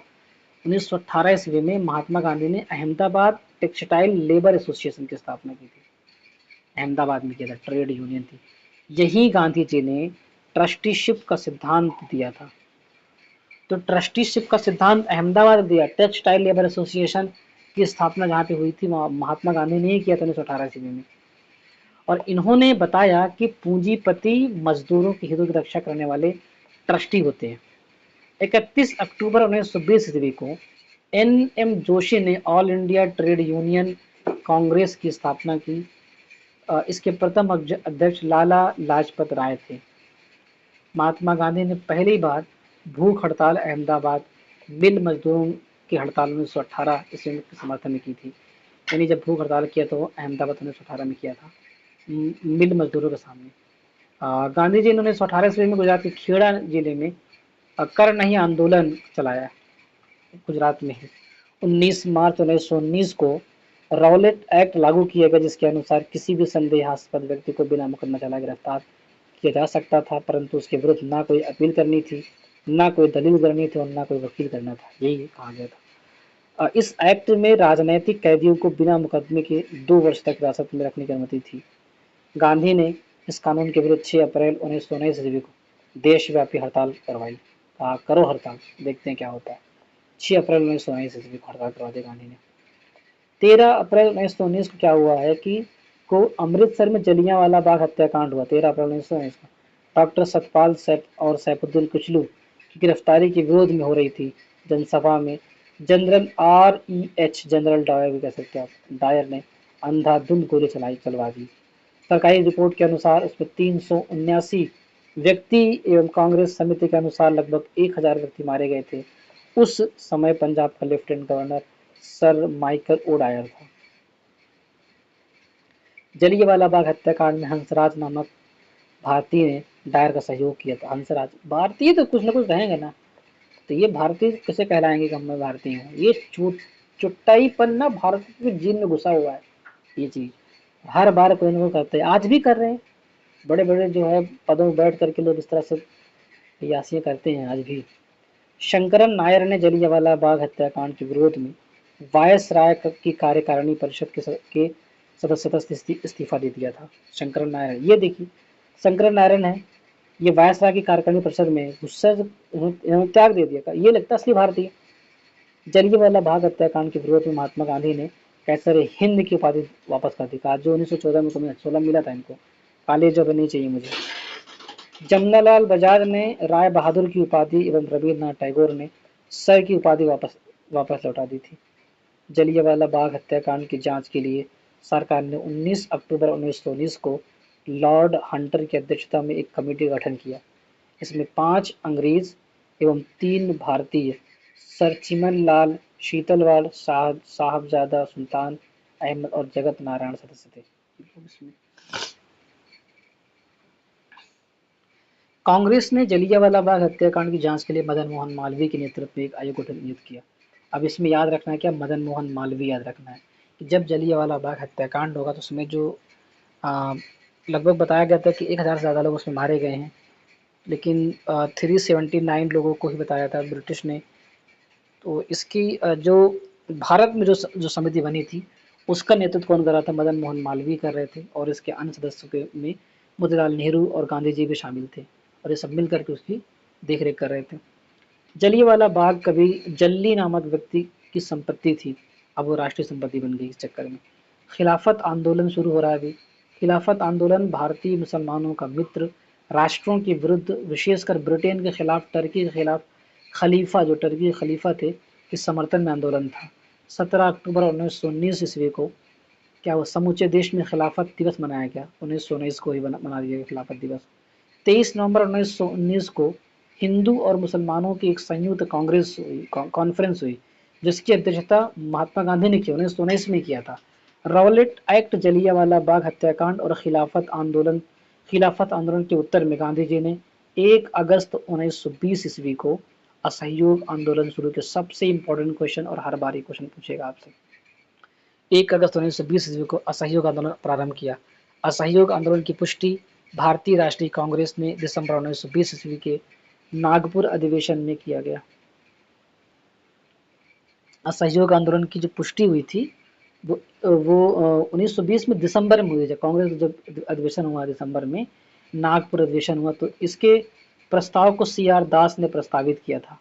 CR दास, चित्तरंजन दास ने प्रस्तावित किया था असहयोग आंदोलन को।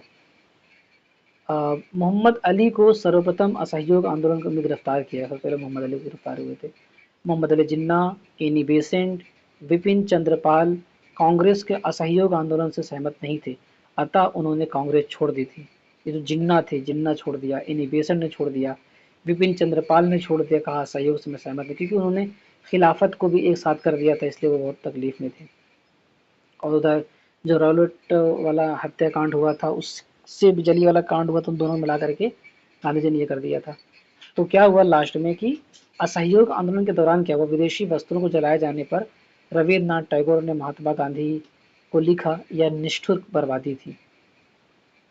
असहयोग आंदोलन के दौरान विदेशी वस्त्रों को जलाए जाने पर रविन्द्रनाथ टैगोर ने महात्मा गांधी को पत्र लिखा, कहा यह निष्ठुर बर्बादी थी, जो आपने शुरू किया और पूरा नहीं किया।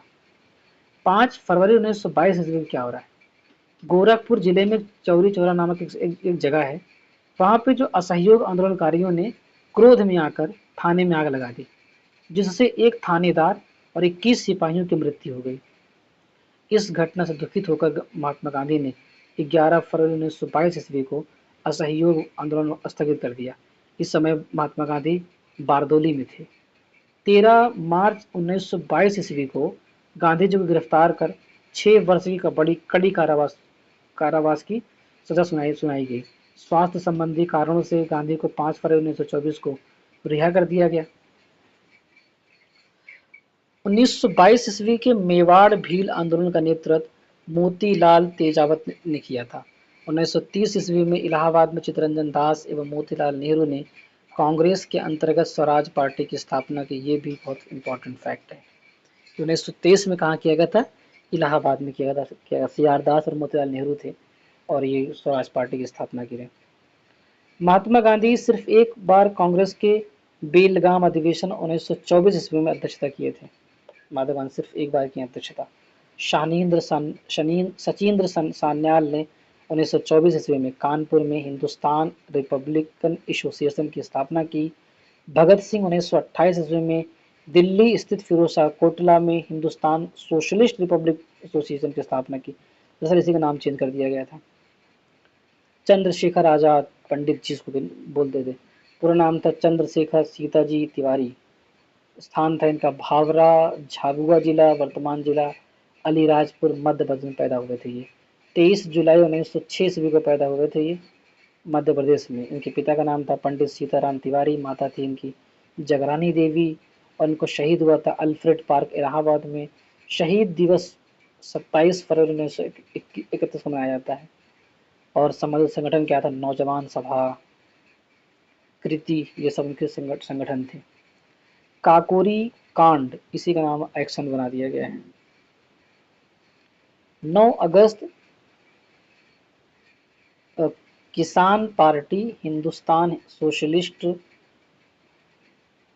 1925 ईस्वी को 10 व्यक्तियों रिपब्लिक एसोसिएशन, नहीं ये गड़बड़ ऐसे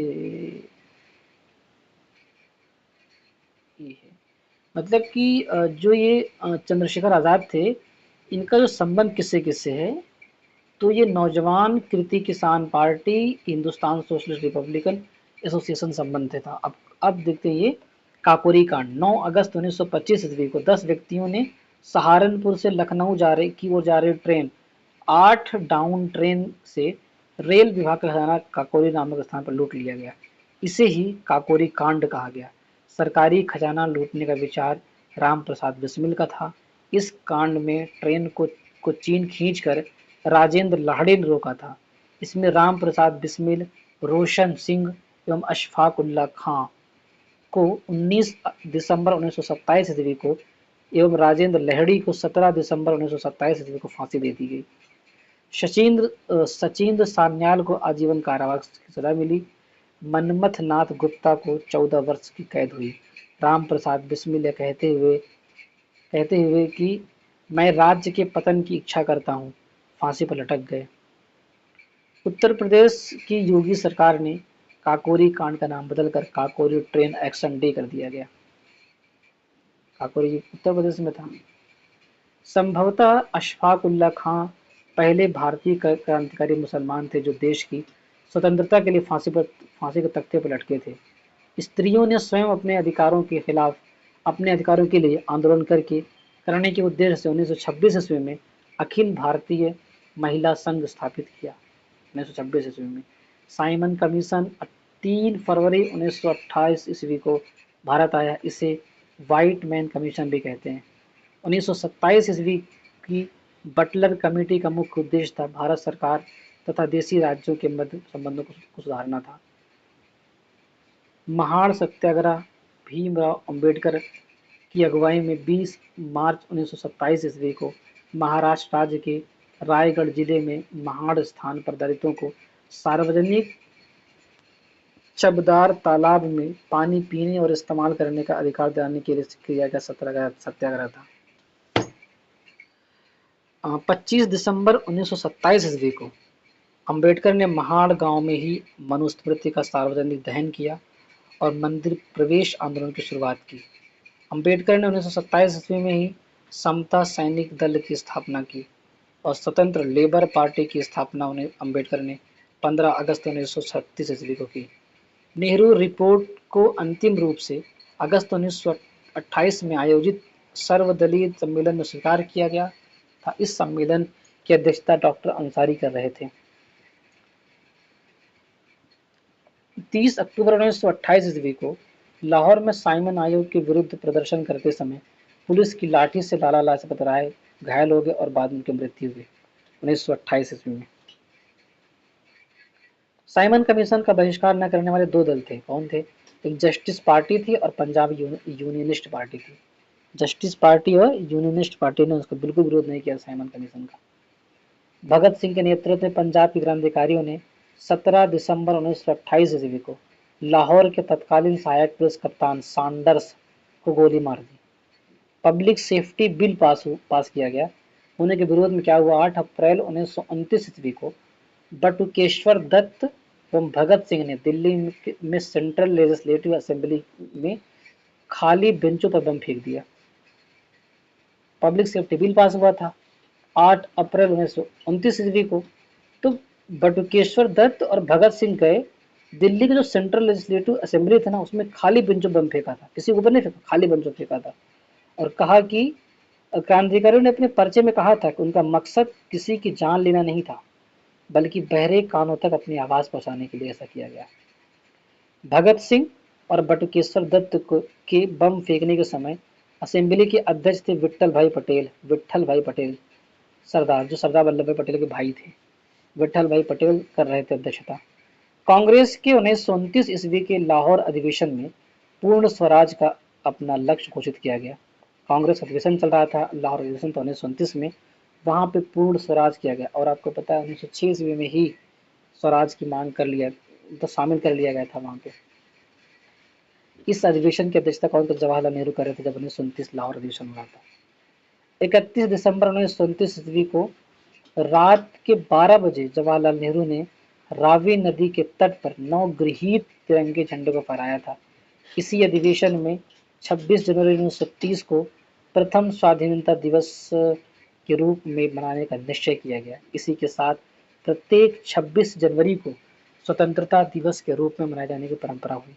यानी जब ये रावी नदी के तट पर पहली बार भारत में जवाहरलाल नेहरू ने मनाया था तो 1930 में 26 जनवरी 1930 में, यानी पहली बार जो स्वाधीनता दिवस मनाया गया था 26 जनवरी वाला, वो 1930 में मनाया गया था। उसके बाद से स्वतंत्रता दिवस मनाने की परंपरा बन गई कि हम वहीं से मनाना शुरू कर दिया गया था। 12 मार्च 1930 ईस्वी को गांधी जी ने 78 गांधी जी के सहित 79 समर्थकों के साथ साबरमती स्थित अपने आश्रम से लगभग 322 किलोमीटर दूर दांडी के लिए प्रस्थान किया। लगभग 24 दिनों बाद 6 अप्रैल 1930 ईस्वी को दांडी पहुंचकर गांधी जी ने नमक तोड़ा था और सविनय अवज्ञा आंदोलन की शुरुआत की थी। सुभाष चंद्र बोस ने गांधी जी के नमक सत्याग्रह की तुलना नेपोलियन के एल्बा से पेरिस यात्रा से की और मुसोलिनी के रोम मार्च से की थी। ये 322 लोग गए थे, सॉरी 322 किलोमीटर था वो, और गांधी जी को लेकर 79 थे और वैसे अनुयायी केवल 78 अनुयायी थे। 12 मार्च 1930 को लेकर निकले थे 12 मार्च 1930 को लेकर निकले थे और पहुंचे थे 6 अप्रैल 1930 को पहुंचे थे ये। कहाँ मार्च कहाँ अप्रैल। ये लगभग जो है 8 10 18 18 6 24 24-25 दिन की यात्रा थी। दांडी यात्रा के दौरान कमला देवी चट्टोपाध्याय व सरोजिनी नायडू ने गांधी जी को आंदोलनों को केवल पुरुषों तक सीमित न रखने के लिए राजी किया था। कहा इसमें सब लोग हो सकते थे। ये कमला देवी चट्टोपाध्याय और सरोजिनी नायडू ने किया था। नमक सत्याग्रह के दौरान बिहार के लोगों ने नमक बनाने के साथ साथ चौकीदारी कर का भी विरोध करना शुरू कर दिया था। 4 मार्च 1931 को गांधी इरविन पैक्ट हुआ। इसके बाद गांधी जी ने सविनय अवज्ञा आंदोलन स्थगित कर दिया। 4 March 1931 Gandhi Irwin pact. Gandhi Irwin समझौता को दिल्ली समझौता के नाम से भी जाना जाता है। 1931 ईस्वी में सरदार वल्लभ भाई पटेल की अध्यक्षता में हुई कांग्रेस के कराची अधिवेशन में पंडित जवाहरलाल नेहरू ने मूल अधिकारों व आर्थिक कार्यक्रम पर संकल्प प्रारूपित किया। इस प्रस्ताव को बनाने में एम.एन. रॉय ने नेहरू की मदद की थी। इसी अधिवेशन में गांधी इरविन पैक्ट को स्वीकार किया गया एवं गांधी जी को द्वितीय गोलमेज सम्मेलन में भाग लेने की अनुमति प्रदान की गई। इसी समय गांधी ने कहा था, गांधी मर सकते हैं परंतु गांधीवाद नहीं। दूसरा गोलमेज सम्मेलन हुआ था हमारा कब 7 सितंबर 1931 से लेकर के 1 दिसंबर 1931 के बीच में। सितंबर अक्टूबर नवंबर दिसंबर 3 महीना चला था। महात्मा गांधी ने कांग्रेस के प्रतिनिधि के रूप में भाग लिया था दूसरे वाले में, परंतु यह सम्मेलन सांप्रदायिक प्रतिनिधित्व के कारण असफल रहा। गांधी एस.एस. राजपूताना जहाज से लंदन पहुंचे थे और वेंसटियाना नामक इटली के पोत से वापस भारत लौटे थे। गए थे राजपूताना से, वापस आए थे वेंसटियाना से। प्रथम गोलमेज सम्मेलन 12 नवंबर 1930 ईस्वी में एवं तृतीय गोलमेज सम्मेलन 7 नवंबर 1932 ईस्वी में हुआ था। तीनों गोलमेज सम्मेलन के समय इंग्लैंड का प्रधानमंत्री जेम्स रैमजे मैकडोनाल्ड था। डॉक्टर भीमराव अंबेडकर को लंदन में हुई तीनों गोलमेज सभाओं में अछूतों के प्रतिनिधि के रूप में बुलाया गया था। तीनों में गए थे भीमराव अम्बेडकर जी। लंदन में हुआ था तीनों गोलमेज सम्मेलन अछूतों के प्रतिनिधि के रूप में गए थे, न कि कांग्रेस के रूप में। दूसरे गोलमेज सम्मेलन की अध्यक्ष असफलता के बाद गांधी जी ने 3 जनवरी 1932 को पुनः सविनय अवज्ञा आंदोलन प्रारंभ कर दिया। सविनय अवज्ञा आंदोलन अंतिम रूप से 7 अप्रैल 1934 को वापस लिया गया था। सविनय अवज्ञा आंदोलन में पठान सत्याग्रहियों पर गोली चलाने से गढ़वाल राइफल से इनकार कर दिया था। गढ़वाल राइफल से कहा कि हम पठान सत्याग्रह के आंदोलन पर हम नहीं चलाएंगे, हम गोली नहीं चलाएंगे। सविनय अवज्ञा आंदोलन चल रहा था। 23 मार्च 1931 ईस्वी को सुखदेव, भगत सिंह और राजगुरु को फांसी दे दी गई थी। मई 1934 ईस्वी में कांग्रेस सोशलिस्ट पार्टी की स्थापना की गई। अखिल भारतीय किसान सभा का प्रथम सम्मेलन अप्रैल 1936 ईस्वी में लखनऊ में हुआ था। इसके अध्यक्ष स्वामी सहजानंद व महासचिव एन.जी. रंगा चुने गए। स्वामी सहजानंद सरस्वती ने हुंकार नामक पत्रिका का प्रकाशन पटना से किया था। यह किसान आंदोलन की पत्रिका थी। राहुल सांकृत्यायन इस साप्ताहिक पत्रिका के 1942 में संपादक बने थे। किसान सभा कुछ है जिनको जानना बहुत जरूरी है। संयुक्त प्रांत किसान सभा गौरी शंकर मिश्र और इंद्र नारायण द्विवेदी 1918 में फरवरी में किया गया था इसको। अखिल भारतीय किसान सभा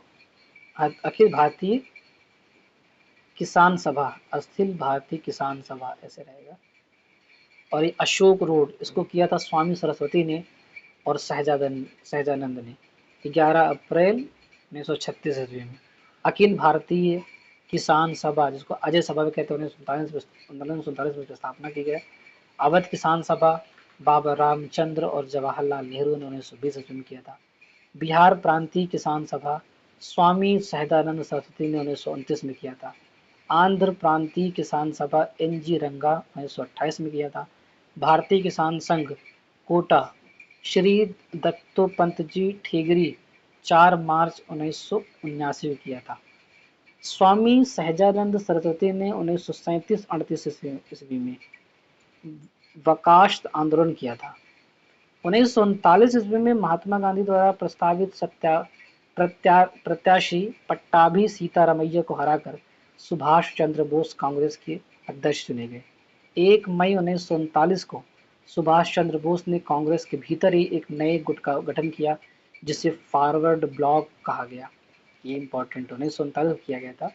सुभाष चंद्र बोस कांग्रेस के भीतर ही किया था फॉरवर्ड ब्लॉक। सुभाष चंद्र बोस ने स्वतंत्रता संघर्ष के दौरान फ्री इंडियन लीजन नामक सेना बनाई थी। फ्री इंडियन लीजन नामक सेना बनाई थी।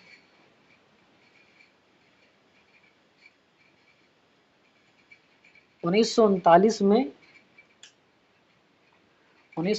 में Bharat Prajamandal all India states people conference के अध्यक्ष जवाहरलाल नेहरू थे, जिसका गठन 1927 में किया गया था। 1939 में भारत प्रजामंडल की स्थापना हुई थी, all India states people conference.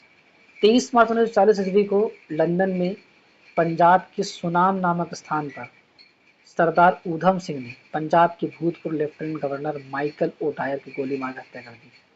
London चले गए थे मारने के लिए। अपनी बुक में ऐसे बीच से खोला और वहाँ पे बंदूक रखने की जगह बनाई और बुक बंद किया और ले चले गए और वहाँ पर जाकर उन्हें मार दिया। गांधी जी ने 17 अक्टूबर 1940 ईस्वी को पावनार में व्यक्तिगत सत्याग्रह आंदोलन शुरू किया। इस आंदोलन के प्रथम सत्याग्रही विनोबा भावे, दूसरे सत्याग्रही जवाहरलाल नेहरू और तीसरे सत्याग्रही ब्रह्मदत्त थे। अब एग्जाम में ये पूछेगा कि दूसरे सत्याग्रही कौन थे। दूसरे सत्याग्रही हो जाएगा जवाहरलाल नेहरू, पहले कौन थे विनोबा भावे और तीसरे ब्रह्मदत्त थे। इस आंदोलन को दिल्ली चलो आंदोलन भी कहा गया।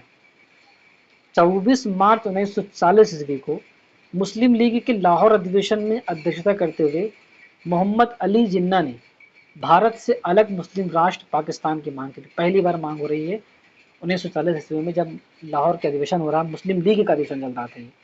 तब पाकिस्तान शब्द का सर्वप्रथम प्रयोग लंदन में कैम्ब्रिज विश्वविद्यालय के विद्यार्थी थे चौधरी रहमत अली और उनके 3 साथियों ने जनवरी 1933 ईस्वी में प्रकाशित किए गए पैम्पलेट था अब या फिर कभी नहीं में किया था।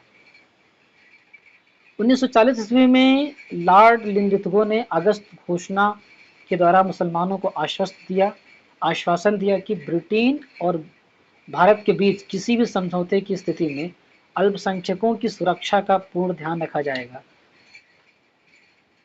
क्रिप्स प्रस्ताव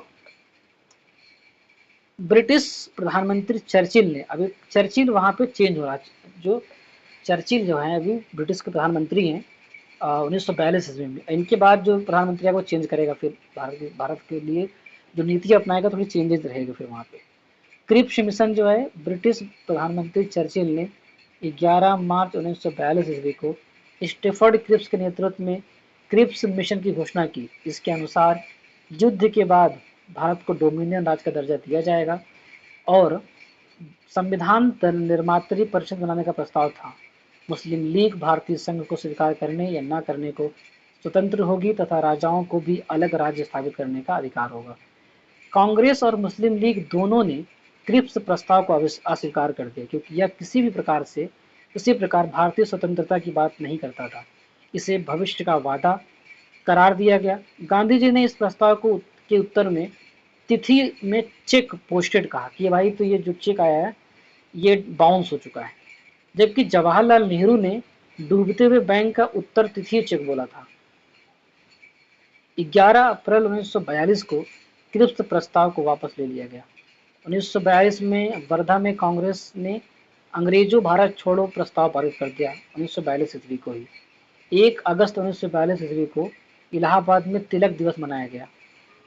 7 अगस्त 1942 को कांग्रेस की बैठक में बम्बई के ऐतिहासिक ग्वालियर टैंक में हुई थी। इसकी अध्यक्षता अबुल कलाम आज़ाद ने किया था। गांधी के भारत छोड़ो प्रस्ताव को कांग्रेस कार्य समिति ने 8 अगस्त 1942 को स्वीकार किया। भारत छोड़ो आंदोलन की शुरुआत 9 अगस्त 1942 ईस्वी को हुई। इस आंदोलन में गांधी जी ने करो या मरो का नारा दिया था। 9 अगस्त 1942 ईस्वी को प्रातःकाल ऑपरेशन जीरो आवर भी गांधी जी एवं कांग्रेस के अन्य सभी महत्वपूर्ण नेता गिरफ्तार कर लिए गए। गांधी जी को पूना के आगा खां महल में तथा कांग्रेस कार्यकारिणी के अन्य सदस्यों को अहमदनगर के दुर्ग में रखा गया। सरोजनी नायडू एवं कस्तूरबा गांधी को भी आगा खां महल में रखा गया, जहां कुछ दिनों बाद कस्तूरबा गांधी की मृत्यु हो गई। जवाहरलाल नेहरू को अल्मोड़ा जेल में, राजेंद्र प्रसाद को बांकीपुर जेल में और मौलाना अबुल कलाम आजाद को बांकुड़ा जेल में रखा गया। 10 फरवरी 1943 ईस्वी को गांधी जी ने जेल में 21 दिनों का उपवास शुरू किया, जिसका समापन 7 मार्च 1943 ईस्वी को हुआ। 6 मई 1944 ईस्वी को गांधी जी ने कुल जेल से छोड़ा गया। 1942 ईस्वी में भारत छोड़ो आंदोलन के दौरान मुंबई के ग्वालियर टैंक मैदान में अरुणा आसफ अली जो थी, उन्होंने कांग्रेस का कार्यभार संभाला था। उन्होंने उषा मेहता भारत छोड़ो आंदोलन के समय खुफिया रेडियो चलाने के कारण पूरे देश में विख्यात थी। उनका नाम था उषा मेहता। राम मनोहर लोहिया और बी एम खाकर भी रेडियो प्रसारण से संबंधित थे। भारत छोड़ो आंदोलन के दौरान जयप्रकाश नारायण हजारीबाग जेल से फरार होकर भूमिगत रूप से आंदोलन का नेतृत्व करने लगे। जयप्रकाश नारायण, विशेषकर मुस्लिम लीग एवं अंबेडकर ने भारत छोड़ो आंदोलन का विरोध किया था। इस आंदोलन के दौरान कई समांतर सरकार बनी, जिसमें प्रमुख थी बलिया की चित्तो पांडे की सरकार, तामलुग की जातीय सरकार, सतारा की वाई.वी. चौहान की सरकार। भारत छोड़ो आंदोलन के उपरांत मुस्लिम लीग एवं कांग्रेस के बीच संवैधानिक गतिरोध को दूर करने के लिए सी राजगोपालाचारी ने 1944 ईस्वी में दी वे आउट नामक पैम्फलेट जारी किया ताकि लोग एक हो जाएं। दी वे आउट नामक पैम्फलेट। आज़ाद हिंद फौज की स्थापना का विचार सर्वप्रथम कैप्टन मोहन सिंह के मन में आया। आज़ाद हिंद फौज का सफलतापूर्वक स्थापना का श्रेय रास बिहारी बोस को दिया जाता है। आज़ाद हिंद फौज की प्रथम डिवीज़न का गठन 1 सितंबर 1942 ईस्वी को कैप्टन मोहन सिंह के द्वारा किया गया, परंतु वह असफल रहे। भारत की स्वतंत्रता की लड़ाई में सुभाष चंद्र बोस अग्रणी क्रांतिकारी थे। भारत की स्वतंत्रता हेतु विदेशी सहायता प्राप्त करने के लिए बोस 1941 ईस्वी में जर्मनी पहुंचे। वहां जर्मन विदेश मंत्रालय की सहायता से द फ्री इंडिया सेंटर का गठन किया गया, जहां से वे आज़ादी के पक्ष में पर्चे छपवाते थे तथा भाषण देते थे। 1942 ईस्वी में बोस ने उत्तरी अफ्रीका से पकड़े गए भारतीय युद्ध बंदियों को भर्ती कर 10,000 सैनिकों का दल गठित किया था, जिसे फ्री इंडियन लीजन कहा था। सुभाष चंद्र बोस ने 21 अक्टूबर 1943 को सिंगापुर में स्वतंत्र भारत की अस्थायी सरकार का गठन किया, जिसका जर्मनी, जापान ने समर्थन किया था। अक्टूबर 1943 ईस्वी को सुभाष चंद्र बोस को आज़ाद हिंद फौज का सर्वोच्च सेनापति बनाया गया था। आज़ाद हिंद फौज के 3 ब्रिगेडों के नाम सुभाष ब्रिगेड, गांधी ब्रिगेड एवं नेहरू ब्रिगेड एवं महिलाओं की जो ब्रिगेड था लक्ष्मीबाई रेजिमेंट था। लक्ष्मीबाई रेजिमेंट का नेतृत्व कौन कर रही थी? कैप्टन डॉक्टर लक्ष्मी स्वामीनाथन सहगल ने किया था। इस रेजिमेंट का एक और कमांडर जानकी अथीनप्पन थी। आज़ाद हिंद फौज का झंडा कांग्रेस के तिरंगे झंडे की भांति था, जिस पर लहराते हुए शेर का चिन्ह था। 8 नवंबर 1943 ईस्वी को जापान ने अंडमान एवं निकोबार द्वीप सुभाष चंद्र बोस को सौंप दिया। जापान ने कहा तुम इसको ले लो। नेताजी ने इसका नाम क्रमशः शहीद द्वीप एवं स्वराज द्वीप दिया। 22 सितंबर 1944 को सुभाष चंद्र बोस ने शहीदी दिवस मनाया था। टोक्यो जाते हुए फार्मोसा द्वीप के बाद अचानक हवाई जहाज में आग लग जाने से सुभाष चंद्र बोस 18 अगस्त 1945 को मारे गए, परंतु इस दुर्घटना को अभी तक प्रमाणित नहीं माना गया है। सुभाष चंद्र बोस का जन्म 23 जनवरी 1897 ईस्वी को कटक यानी उड़ीसा में हुआ था। आज़ाद हिंद फौज के गिरफ्तार अधिकारी P K. Sahgal, colonel Gurdayal Dhillon, major Shahnawaz Khan पर राजद्रोह का आरोप लगाकर दिल्ली के लाल किले पर नवंबर 1945 ईस्वी में मुकदमा चलाया गया, वायसराय ने इनकी सजा माफ कर दी थी।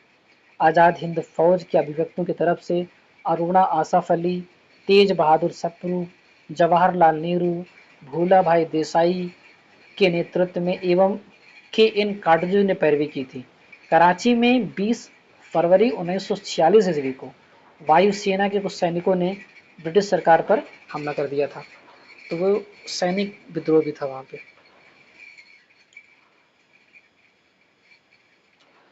से ही जब शीघ्र फैल गई, इसमें लगभग 5,200 सैनिकों ने भाग लिया। इसकी इनकी प्रमुख मांग थी भारतीय और अंग्रेज सैनिकों में बराबरी का व्यवहार किया जाए। शाही नौसेना का विद्रोह कब हुआ था? रॉयल इंडियन नेवी के विद्रोह की शुरुआत 18 फरवरी को हुई थी, जब बंबई में HMIS तलवार के HMIS तलवार के 1100 नाविकों ने नस्लवादी भेदभाव और खराब भोजन के प्रतिवाद में हड़ताल किया था। 19 फरवरी को कराची में हिंदुस्तान नामक जहाज के नाविकों ने भी हड़ताल कर दिया था। कराची में दमनपुर आत्मसमर्पण कराया गया, जिसमें 6 नाविक मारे गए। नौसेना विद्रोह में इंकलाब जिंदाबाद, जय जय हिंद, हिंदू मुस्लिम एक हो, ब्रिटिश साम्राज्यवाद मुर्दाबाद, आज़ाद हिंद फौज के कैदियों को रिहा करो आदि नारे लगाए गए। इनके प्रदर्शन 3 झंडे साथ चलते थे। कांग्रेस का तिरंगा, लीग का हरा, बीच में कम्युनिस्ट पार्टी का लाल झंडा था। सरदार पटेल एवं जिन्ना ने इन्हें आत्मसमर्पण की सलाह दी थी। 24 फरवरी 1946 को विद्रोहियों ने आत्मसमर्पण करते हुए कहा, हम भारत के सामने समर्पण कर रहे हैं, ब्रिटेन के सामने नहीं। नौसेना विद्रोह के समय नौसेना अध्यक्ष एडमिरल गोल्फ्रेड थे। नौसेना विद्रोह को भारत की लाल क्रांति की संज्ञा दी गई। नौसेना विद्रोह को भारत की लाल क्रांति की संज्ञा दी गई। अब आता है कैबिनेट मिशन 1946। प्रधानमंत्री एटली ने 15 फरवरी 1946 ईस्वी को भारतीय संविधान सभा की स्थापना एवं तत्कालीन ज्वलंत समस्याओं पर भारतीयों से विचार विमर्श के लिए कैबिनेट मिशन को भारत भेजने की घोषणा की गई। 24 मार्च 1946 ईस्वी को कैबिनेट मिशन दिल्ली पहुंचा। इस शिष्टमंडल के सदस्य थे स्टेफर्ड क्रिप्स, अध्यक्ष इसका बोर्ड ऑफ ट्रेड, पैंथिस लॉरेंस था जो भारत सचिव था, एवं A.V. अलेक्जेंडर जो नौसेना मंत्री था। कैबिनेट मिशन पैट्रिक लॉरेंस के नेतृत्व में आया था। कैबिनेट मिशन ने 16 मई 1946 ईस्वी को अपनी एक रिपोर्ट पेश की। कैबिनेट मिशन योजना को मुस्लिम लीग ने 6 जून 1946 को, कांग्रेस ने 25 जून 1946 को स्वीकार कर लिया। कहा ठीक, हम आपकी बात मान लेते हैं। कैबिनेट मिशन योजना को स्वीकार किए जाने के पश्चात संविधान सभा के निर्माण के लिए हुए चुनाव जुलाई 1946 ईस्वी में कांग्रेस ने 214 सामान्य स्थानों में से 205 स्थान प्राप्त किए। मुस्लिम ने 78 मुस्लिम स्थानों में से 73 स्थान प्राप्त किए। कांग्रेस 4 सिख सदस्यों को भी समर्थन प्राप्त किया था। मुस्लिम लीग ने, ये सबसे इम्पोर्टेंट फैक्ट, मुस्लिम लीग ने 16 अगस्त 1946 ईस्वी को 16 अगस्त 1946 ईस्वी को सीधी अथवा प्रत्यक्ष कार्रवाई दिवस, सर्वथा प्रत्यक्ष कार्रवाई दिवस कलकत्ता में मनाया था। उस समय बंगाल में मुस्लिम लीग की सरकार थी। बंगाल के मुख्यमंत्री शहीद सुहरावर्दी थे। प्रत्यक्ष कार्रवाई दिवस के परिणाम स्वरूप बंगाल, बिहार और पंजाब में भयंकर हिंदू मुस्लिम दंगे हुए थे जब प्रत्यक्ष कार्रवाई हुआ था तब। ब्रिटिश प्रधानमंत्री क्लेमेंट इटली, इसके पहले चर्चिल थे, अब क्लेमेंट इटली आ गए हैं। 20 फरवरी 1947 को घोषणा की कि ब्रिटिश सरकार जून 1948 ईस्वी से पहले भारतीयों को सत्ता सौंप देगी। 3 जून 1947 ईस्वी को भारत विभाजन की माउंटबेटन योजना प्रकाशित की गई। 3 जून 1947 को माउंटबेटन योजना शुरू की गई, जिसे कांग्रेस कार्य समिति की 3 जून 1947 ईस्वी की बैठक में स्वीकार कर लिया गया। 14 जून 1947 ईस्वी को कांग्रेस महासमिति की बैठक में गोविंद बल्लभ पंत ने देश के विभाजन की माउंटबेटन योजना को स्वीकार करने का प्रस्ताव पेश किया। इस प्रस्ताव का समर्थन अबुल कलाम आज़ाद ने किया था, जो बंटवारे का विरोध करते आ रहे थे। आज़ाद ने कहा, कांग्रेस कार्य समिति का फैसला सही फैसला नहीं है, लेकिन कांग्रेस के सामने कोई और रास्ता नहीं है। कांग्रेस कार्य समिति का फैसला सही फैसला नहीं है, आजाद कह रहे थे, लेकिन कांग्रेस के सामने कोई और रास्ता भी नहीं है। गांधी, नेहरू और पटेल के समर्थन के बावजूद कांग्रेस कार्य समिति का देश विभाजन का प्रस्ताव अखिल भारतीय कांग्रेस समिति में सर्वसम्मति से पास न हो सका। 161 सदस्यों ने उसके खिलाफ वोटिंग की थी। प्रस्ताव का विरोध करने वालों में सिख कांग्रेस के नेता चौथराम मिडवानी, पंजाब कांग्रेस के अध्यक्ष डॉक्टर किचलू पुरुषोत्तम दास टंडन और मौलाना हफीजुर रहमान आदि थे। मुस्लिम लीग की काउंसिल की बैठक माउंटबेटन योजना पर विचार करने के लिए 10 जून 1947 को नई दिल्ली में बुलाई गई। लीग ने भारी बहुमत से इस योजना का स्वीकार किया। लीग की बैठक में उपस्थित 400 सदस्यों में से सिर्फ 10 सदस्यों ने इसका विरोध किया। 4 जुलाई 1947 ईस्वी को ब्रिटिश संसद ने भारतीय स्वाधीनता विधेयक पेश किया। 15 जुलाई को बिना किसी संशोधन के हाउस ऑफ कॉमर्स और 16 जुलाई को हाउस ऑफ लॉर्ड्स द्वारा पास कर दिया गया। 18 जुलाई 1947 को उस पर ब्रिटिश सम्राट के हस्ताक्षर हो गए। इसके अनुसार देश को 15 अगस्त 1947 को 2 डोमिनियनों भारत और पाकिस्तान में बांट दिया जाएगा। दोनों डोमिनियनों की पूरी स्वतंत्रता और प्रभुसत्ता सौंप दी जाएगी। 14 अगस्त को पाकिस्तान अधिराज्य बना और 15 अगस्त को भारतीय अधिराज्य की स्थापना हुई। भारत की आज़ादी के समय इंग्लैंड का सम्राट जॉर्ज सस्टम था, जॉर्ज 6 था। यह भारत का अंतिम सम्राट एवं कॉमनवेल्थ नेशन का प्रथम प्रधान था। जवाहरलाल नेहरू के नेतृत्व में अंतरिम सरकार का गठन 2 सितंबर 1946 को किया गया। 26 अक्टूबर 1946 ईस्वी को मुस्लिम लीग इन 5 सदस्य अंतरिम सरकार में सम्मिलित हुई। 27 मार्च 1947 को मुस्लिम लीग ने पाकिस्तान दिवस के रूप में मनाया। स्वतंत्रता प्राप्ति के समय कांग्रेस के अध्यक्ष जे बी कृपलानी एवं ब्रिटेन के प्रधानमंत्री क्लेमेंट इटली लेबर पार्टी थे। भारत भगत सिंह के विरुद्ध मुखबिरी करने के कारण फणींद्र घोष की हत्या वैकुंठ शुक्ल ने कर दी थी। महात्मा गांधी द्वारा स्थापित हरिजन सेवक संघ के संस्थापक अध्यक्ष घनश्याम दास बिरला थे। अब महात्मा गांधी के बारे में लोग अगली वीडियो में पढ़ेंगे इसको। तब तक के लिए मिलते हैं, धन्यवाद। तोरे तुम्हें नहीं होता हमें कुछ ना वहाँ डंडो का बोले था डंडो का वो पहले तो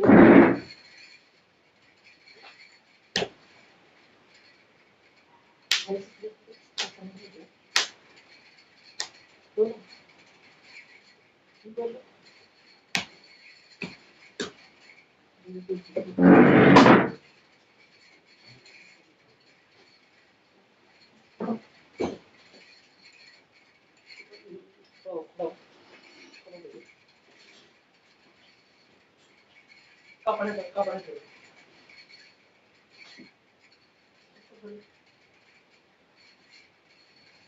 भीड़ लगती है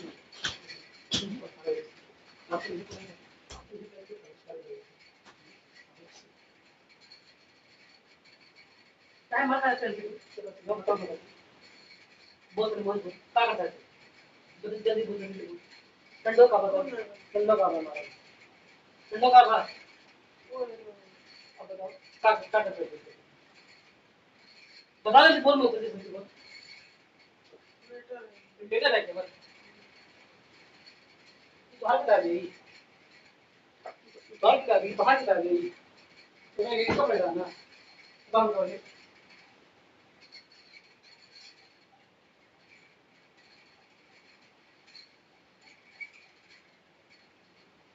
जब हम गाड़ी लोग को करोगे क्यों बोल रहे कब सोते अब हटाइए ना हटाइए खजौना बैठ के कम वर्ष करने बीच वाला था कौन को पड़ा कुछ रुपए थे उन्होंने उनका सो उन्होंने मन ना सकते समझावे बॉडी तो बाहर घर के लाइसेंस मिला पाकिस्तान में बड़ी बड़ी आराम से